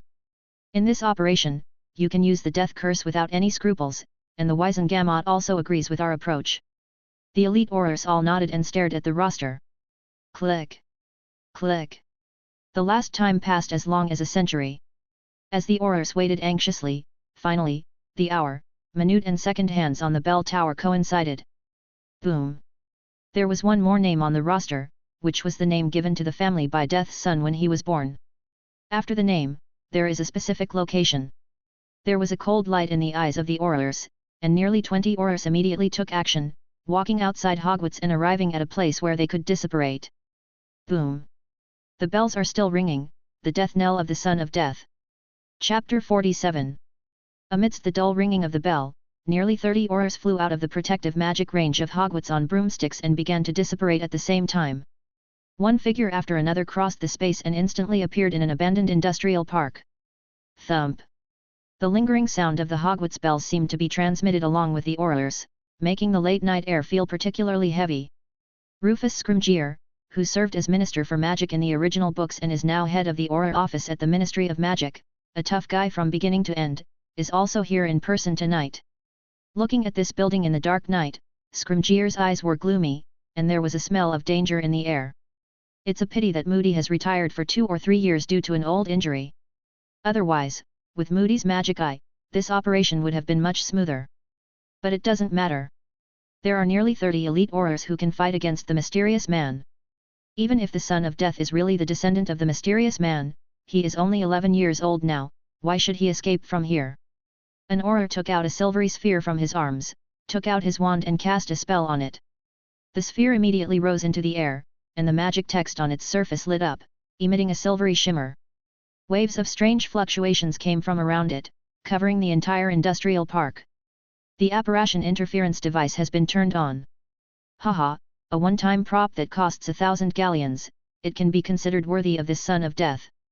Within 1 hour from now, space will be disturbed, and the children of death will not be able to escape through apparition or other space means. Even if he escapes the area on foot, the alarm will be triggered. We can start a search. Scrimgeour nodded, clenched his wand and gave the battle order. Group of 3, sift through this area for me to find that little monster. The Aurors sat on their broomsticks and soared into the sky. 3 of them formed a triangle, forming 10 battle formations in mid-air, and flew forward like a net. They maintain a stable distance, and adjacent groups can bring their companions within the casting range of the defensive spell, which can minimize the chance of being attacked by a sneak attack. In each battle group there was an Auror with his wand pointed downward. Follow the sound and look for traces. Special magic from the Auror department of the Ministry of Magic is fired from the tip of the wand. As a department that specializes in handling special affairs, Aurors must undergo rigorous training before joining the job, and they will learn more targeted magic in the process. After all, Snape was able to create his own spells when he was in school, and one was the powerfully controlling upside-down golden bell, and the other was the highly destructive black magic Shen Feng Wuying. The experts from the Ministry of Magic are not useless, and so much research funding every year is not wasted. The magic configuration of the Ministry of Magic is updated every year. Therefore, the spell configuration of Aurors is much richer than what is written in the original book, and for the same spell, such as the Coma spell, the Aurors learned the latest improved version, and the magic power and release speed are faster than those of the folk. Be more superior. The sound tracking spell is a search magic that is only equipped by Aurors. It can be regarded as a simple radar, and it has miraculous effects when performing search missions. Like a net, 10 combat teams slowly entered the industrial park from mid-air, conducting a carpet-like investigation from the outside in. After each platoon checks a location, they will throw a diamond-shaped crystal floating in mid-air. This rhombus-shaped crystal emits a thin red light that is almost invisible to the naked eye, covering this area. As areas were covered by this red light, almost the entire industrial park had been inspected, leaving only a small area in the center. The Aurors looked at each other. Almost at the same time, their wands pointed at this area. Fast deformation. Some decorations and other things on the building began to change under the spell of the Aurors, turning into smooth and flat mirrors. This change is something that even Hogwarts students can accomplish, let alone these elite Aurors. At the moment when the transformation was completed, an Auror retreated to the center of the battle formation, and he softly chanted a spell, Luminescent Flash. This lighting spell seems to have been improved, and the light it emits is particularly bright. A beam of light erupted from the tip of the Auror's wand, struck a mirror, then began to refract and reflect toward the next mirror. But in a moment, the beam of light was refracted by the mirror, illuminating almost every corner of the area. A dark figure flashed past everyone's eyes, trying to hide in the shadows, but the Auror who used the lighting spell reacted extremely sharply and directly adjusted the angle of his wand to cast a blurry beam of light on the dark figure. Following the movement of the black shadow. This dark figure was wearing a tattered black robe, and his arms could be seen through the tattered sleeves. There, a dark mark loomed. Under the hood of the black robe, a pale and twisted face was half hidden and half exposed. The Aurors immediately became excited. The dark mark and this face, although they have changed a lot and look a bit deformed, they still correspond to the records of Azkaban at that time. This is the Son of Death. Found him. He's there. The Aurors shouted. The broomsticks they rode under them were agile and free of charge, and immediately carried them away to form battle formations, roaring and chasing the Son of Death. A series of magic spells were fired from their wands, covering the Son of Death. But the Son of Death seemed to have undergone some kind of magical transformation. His speed was almost the same as that of a werewolf running at full speed, and his reflexes were even more sharp. He was almost walking through the rain of spells, and he avoided all spells with just a hair's breadth. The Aurors looked solemnly. He is very fast, but he cannot be transformed by black magic. This must be the power he inherited from the mysterious man. It is indeed a monster. He is going to escape to a nearby area, intercept him. The 2 combat teams clicked on their broomsticks, and the broomsticks began to accelerate in a straight line and rushed in front of the Son of Death. The Son of Death is trying to escape from the illumination range of those mirrors, trying to escape into the adjacent area shrouded in rhombus crystals. But the 2 groups reached in front of him, and magic spells directly bombarded the Son of Death's path. There are many obstacles. There are many obstacles. There are many obstacles. Invisible barriers were erected one after another. The Son of Death did not slow down, as if he did not want to be trapped in this small area, like a bull being thrown into the Colosseum. He wanted to rush out and go to a wider space to deal with these Aurors. Boom! The Son of Death collided with an obstacle spell, and powerful force erupted from his body, directly smashing the obstacle spell, and then continued to hit the next obstacle spell, but his speed was inevitably affected. The 6 blocking aurors looked at each other.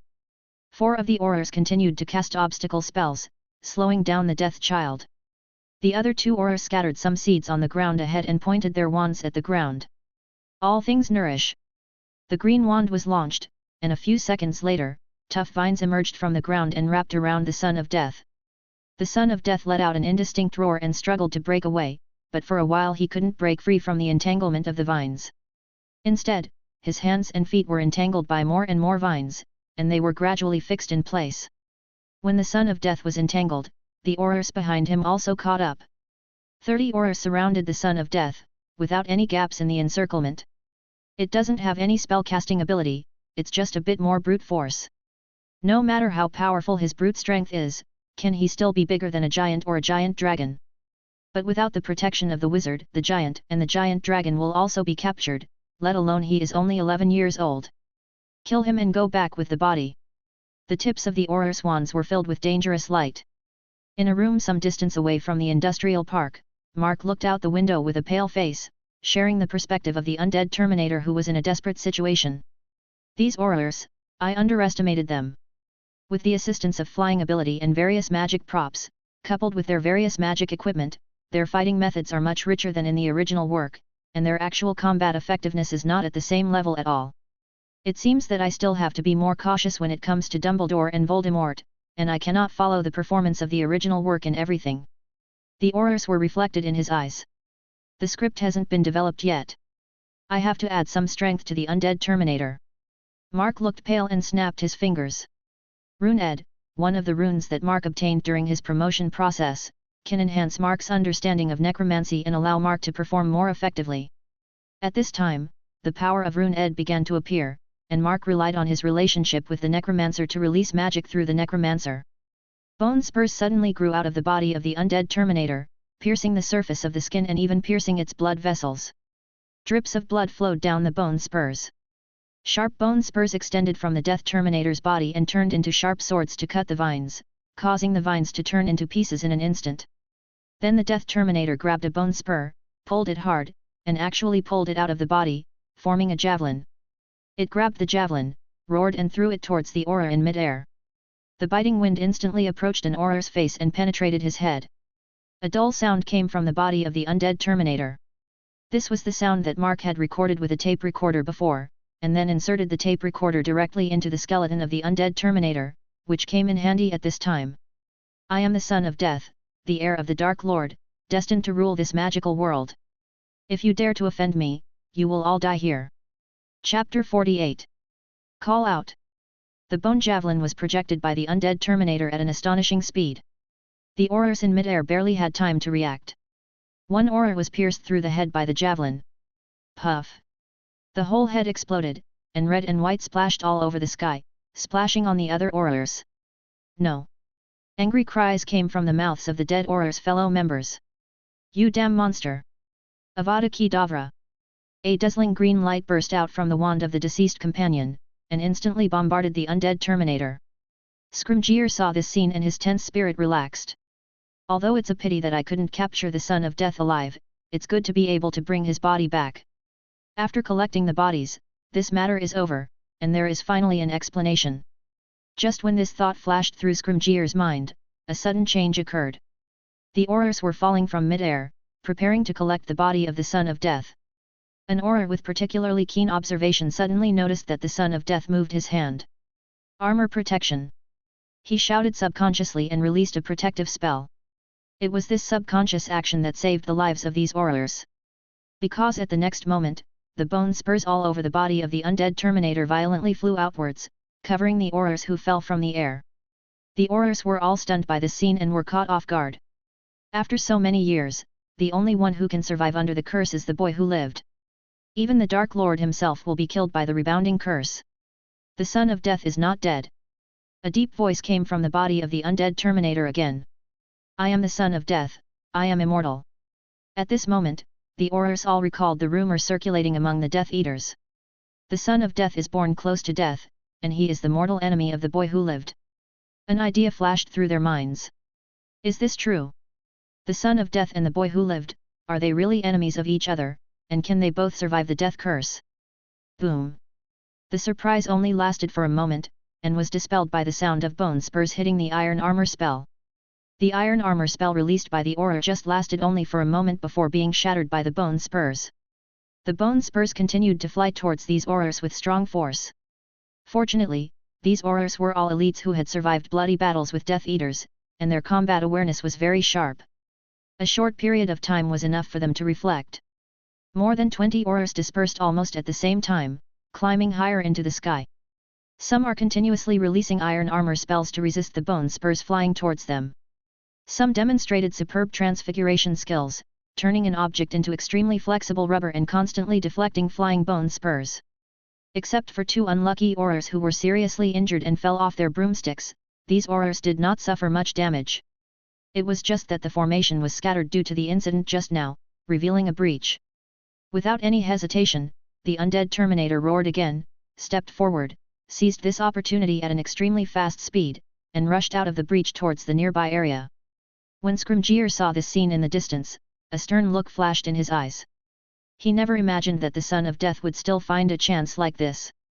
The current Son of Death is only 11 years old, and he is already acting like this. He is even more terrifying than the Dark Lord back then. Scrimgeour even suspected that part of the Dark Lord's soul is still hidden in the Son of Death. If the Son of Death is given a few more years to grow up, God knows whether he will become the next Dark Lord. Scrimgeour also held a piece of paper with strange patterns in his hand. This is a scroll treasured by the Ministry of Magic. It can transmit a person even in a closed space and is priceless. Using this scroll to summon Dumbledore is Scrimgeour's last resort. The Ministry of Magic is reluctant to let Dumbledore get involved in its own affairs, especially for the Minister of Magic. The White Wizard's reputation is too high. With Dumbledore's current reputation, it would not be difficult to become the Minister of Magic. The current Minister of Magic simply cannot tolerate such a crisis. Therefore, the Minister of Magic has repeatedly warned that this scroll must not be used to summon Dumbledore unless absolutely necessary, and that the Ministry of Magic should try to use its own power to solve this matter. But once it was discovered that the Son of Death was trying to escape the blockade, Scrimgeour no longer wanted to use the scroll and had no choice but to ask Dumbledore to come to the rescue. Scrimgeour said in his heart, "We still have one more layer of arrangements. We hope nothing will go wrong again and Dumbledore won't have a chance to take action." He raised his wand and shot a red spell at the diamond-shaped crystals suspended in mid-air. These diamond-shaped crystals were arranged by previous auras and are also disposable props stored in the Ministry of Magic's inventory. After being hit by Scrimgeour's spell, the red light emitted from the rhombus crystal suddenly brightened, and the entire area was enveloped in a layer of red light. The undead Terminator currently in this area is inevitably shrouded in red light. Then its body suddenly sank, and the air around it seemed to become thicker, making every move it made slower than before. What's even more troublesome is that these red lights are like glue, with a sticky texture. The more intense the undead Terminator moves, the more red light wraps around its body, the heavier its body becomes, and the slower it moves. A large-scale binding magic item. Mark in the distance narrowed his eyes slightly when he saw this scene. It has been passed down for so long. The magic world has more heritage than what is revealed in the original work. It seems that the progress of the script must be faster, otherwise it will be a bit troublesome when the restraint exceeds the power of the undead Terminator. While he was thinking, these auras surrounded him again. Several auras released special spells and created a special magic field around everyone, which seemed to be able to isolate the influence of the red light. The undead Terminator let out a low roar. It drew out a bone javelin again and threw it into the air with a roar. But this time, the javelin was entangled in red light, and its speed began to decrease rapidly. It didn't even fly 5 or 6 meters before it was frozen in the red light. The auras were hovering in the air on broomsticks, constantly casting spells on the undead Terminators. The best thing to do is to hurt the undead Terminator. Even if they can't hurt it, they are constantly forcing the undead Terminator to move violently so that these red rays of light can become more tightly entangled and have a greater restraint on the undead Terminator. Capture this monster alive. I'll let him taste the power of the Cruciatus curse in the interrogation room. A cold light flashed in the eyes of the dead Auror's companions.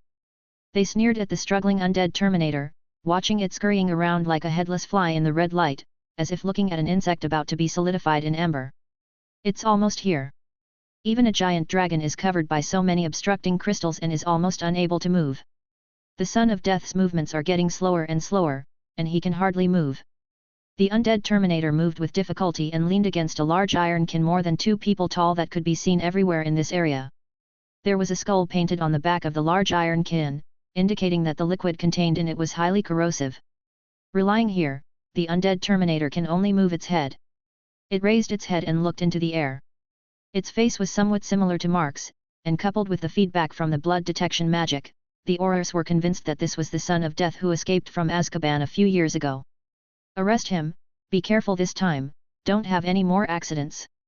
The Aurors carefully began to land, and ropes hung from their wands and wrapped around the undead Terminator, trying to tie the undead Terminator. At this moment, Mark closed his eyes and cast the last magic on the undead Terminator. Okay. Then let the Son of Death die in full view of everyone. Thick bone spurs extended from the body of the undead Terminator, one after another, penetrating the large iron kin it was leaning on, and severely tore a hole as high as a person in it. Boom! The viscous acid overflowed from the breach in the container, submerging the undead Terminator. In an instant, the sound of hissing was heard endlessly, and the undead Terminator seemed to melt, becoming miserable, with disgusting foam rising on its surface. The Aurors were stunned as they watched this scene. Before they could take action, in less than a few seconds, the undead Terminator disappeared into the acid specially prepared for it by Mark. All the Aurors could hear was the Death Son's declaration before his death. I am the Son of Death, I am immortal. My father will come back eventually and he will avenge me. Hogwarts. The Minister of Magic and Dumbledore were waiting in the room where the enrollment roster was placed. Suddenly, the ink on the name of the Son of Death began to fade, gradually turning into a dull grey. The Minister of Magic looked at this scene in surprise. This is... Dumbledore had a complicated look in his eyes. This proves that the child, the Son of Death, he is already dead. The Hogwarts admission magic can no longer detect his bloodline information. If the Ministry of Magic has no other needs, I will have the Death Child marked as dead in the Hogwarts register. The Minister of Magic pondered for a moment and waved his hand. No, just to be on the safe side, wait another half-month. If his bloodline information has not been detected after half a month, we will make a final confirmation. Who knows if the Son of Death will play some trick of pretending to be dead, or maybe he can come back to life. It's better to wait and be safer. Dumbledore sighed and nodded. Half a month later. The miracle still hasn't happened. The Hogwarts admission magic did not detect the bloodline information of the Son of Death. The Minister of Magic finally breathed a sigh of relief. On the enrollment roster, the name of the Son of Death turned completely grey, with the note Death appearing behind it. At the same time, the international wizarding community's wanted information on the Son of Death disappeared. The Son of Death has become a thing of the past, and there is no need to worry about him anymore. However, as early as the second day of that battle, although his face was pale, Mark and Marin boarded the flight to China as quickly as possible. Let's leave the magic world as quickly as possible before my hematopoietic stem cells can produce blood that can be detected. If my bloodline information is not detected within a few months, as far as the magic world is concerned, I will be completely confirmed dead. The wanted order will be revoked. Even if I return to the UK again, according to the records, once I am marked dead on the roster, I will no longer be repeatedly detected by the Hogwarts admission magic. Mark looked at Marin with a smile on his lips. In the meantime, let us stay in China for a while.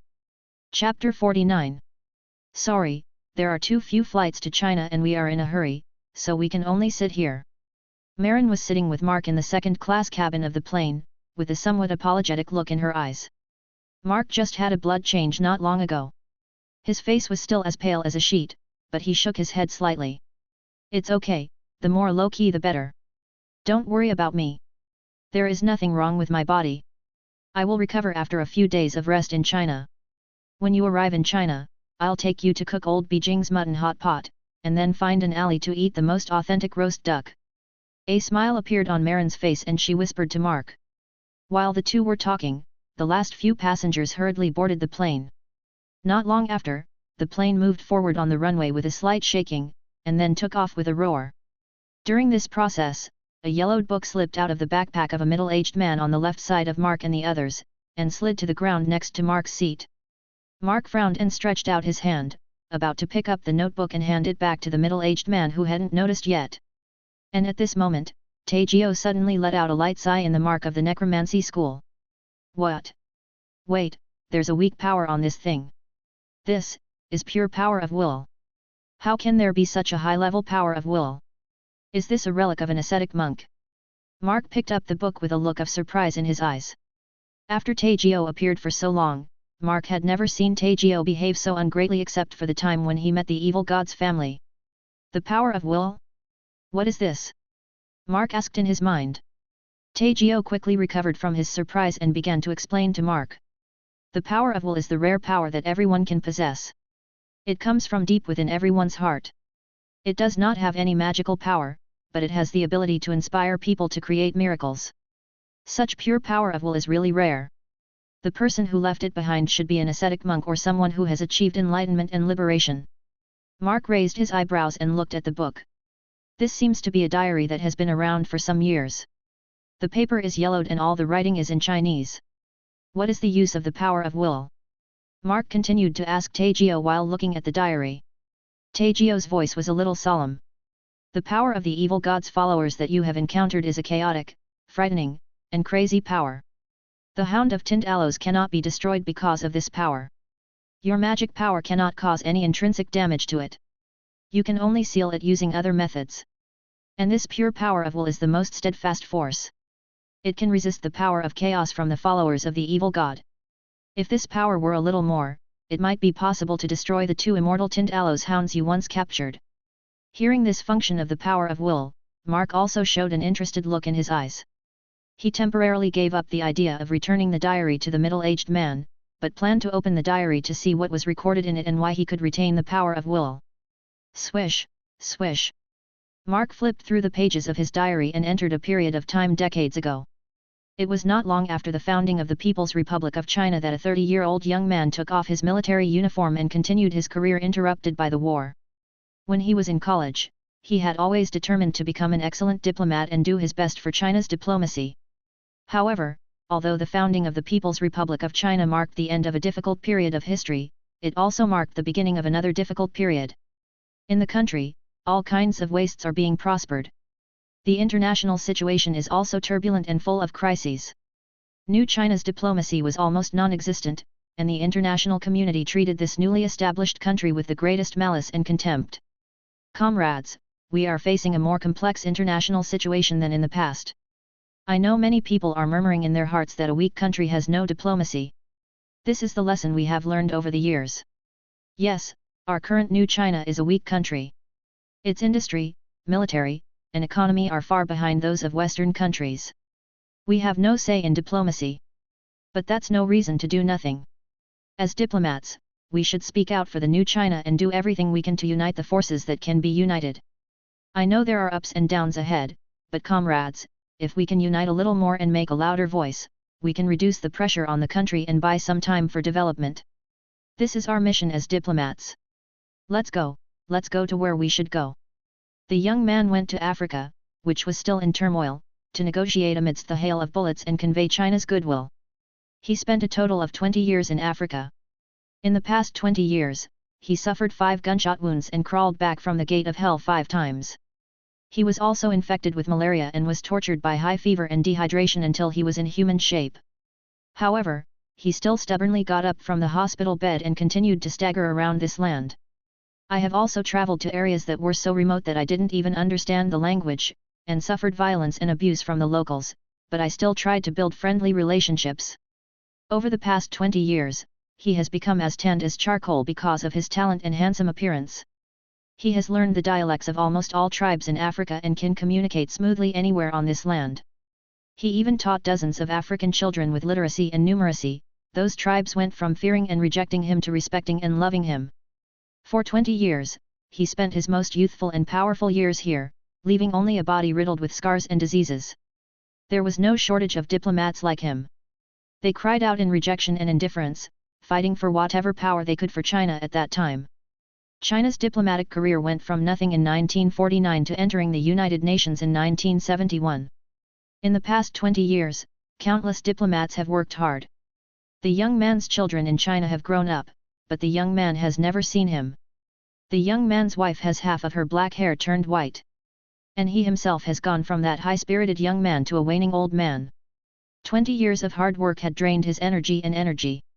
He went from being strong to trembling and fluttering, and his fingers began to shake uncontrollably. This was a sequelae of malaria that year. The writing in the diary is getting less and less. On the last page, he wrote his final piece. I hope that one day, high-rise buildings will be seen everywhere in the motherland. I hope that one day, highways and railways will connect the north and south of the Yangtze River. I hope that one day, the people will be able to enjoy the goods, medical care and education that developed countries have. I hope that one day, the motherland will no longer be it's called a weak country. My biggest wish is that we can walk on the road with our heads held high even beyond the national borders. Taegyo said with a little regret. It's a pity that such power is hard to come by.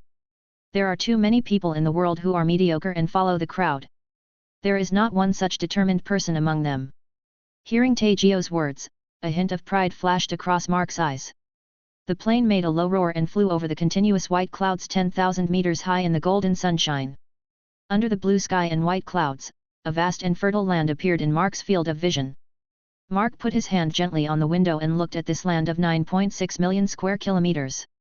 Taegyo, I bet you that when you set foot on this land, you will definitely take back what you just said. Because this is a land where miracles have happened. There used to be such a group of people in this land. They burned themselves one after another, lighting the way for a great nation. Chapter 50.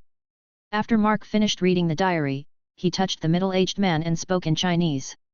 Uncle, your notebook fell out. The middle-aged man turned around and was stunned when he saw a foreign child speaking to him in Chinese. Then he saw the diary in Mark's hand and was startled. He quickly took it and thanked Mark repeatedly. Thank you, thank you. This book is very important to me. It was left by my father. Thank you for picking it up for me. Mark smiled slightly and shook his head. He exchanged a few pleasantries with the middle-aged man and then looked away from the diary. He asked Taegyo in his mind, can something like this really restrain the power of the evil god? Taegyo gave an affirmative answer, yes, but the power of will in this diary has been lost a lot, and more and stronger power of will is needed to produce results. A strange look flashed across Mark's eyes, he nodded slightly and whispered to himself. When I return to China this time, firstly, I want to avoid the magic world, and secondly, I want to reach cooperation with China in steel technology and build friendly relations. Now it seems that it is best to collect some such items that contain the power of will. I wonder if anyone is lucky enough to get a few manuscripts. If I can get the original manuscripts of Scenery of the North Country, or the boy's classmate Kia, or even the manuscript of the anthology, the power of will in it may be of great use when I meet the followers of the evil god in the future.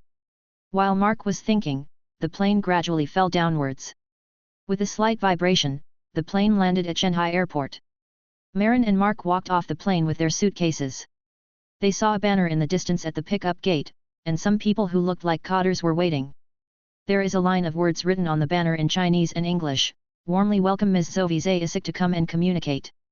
Marin turned her head and said to Mark, according to what you said, I contacted China's Bao's Teal Group through commercial channels. They purchase a batch of high-quality alloys every year. We had a cooperation before, and it was quite pleasant. Mark nodded, and walked towards Bay Steel's airport pickup staff with Marin.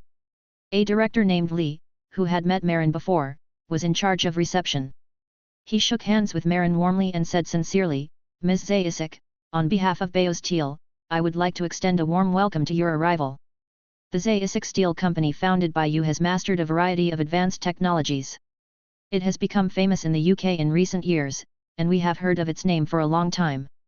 He looked at Mark again and said affably, is this Ms. Zayasik's brother? I believe that the scenery of China will leave you with a good memory. After a few pleasantries, Director Lee took Marin and Mark into a black car and drove towards the People's Hotel. You two have come from afar, and we have prepared a table of Chinese-style lunch to give you a welcome refreshment. The car drove smoothly, without even noticing any shaking. While Director Lee introduced Mark and Marin to the scenic spots they could see on the road, he also hinted at the purpose of Marin's exchange. Passing by a university campus covering an area of 2,000 acres, and passing a gate with red walls and a golden roof with a plaque, Director Lee said proudly, this belongs to our Shanghai. Mark smiled, waved his hand, and said in fluent Mandarin, Shanghai Jiaotong University, we are passing through the temple gate. We all understood it before we came here. The metal materials of Jiaotong University are firmly ranked among the top 3 in China. Especially in recent years, academician Su has come to the Department of Materials of Jiaotong University, which has made Jiaotong University even more powerful. Mr. Su is the most famous authority on martensitic latent heat phase transformation in the world. We also see that I have read quite a few of his articles. In fact, when we come here for exchange this time, Jiaotong University is also one of our destinations. Director Li was shocked by Mark's Chinese. He didn't expect Mark to have such a deep understanding of Shanghai, and was a little dazed for a moment. Mark said again, Director Li, there is no need to test anything. Let's be more relaxed and get straight to the point. Zayasik Steel Company comes here with the deepest sincerity and wants to cooperate. And you can rest assured that we do not have any ill will toward China like other steel companies in the world.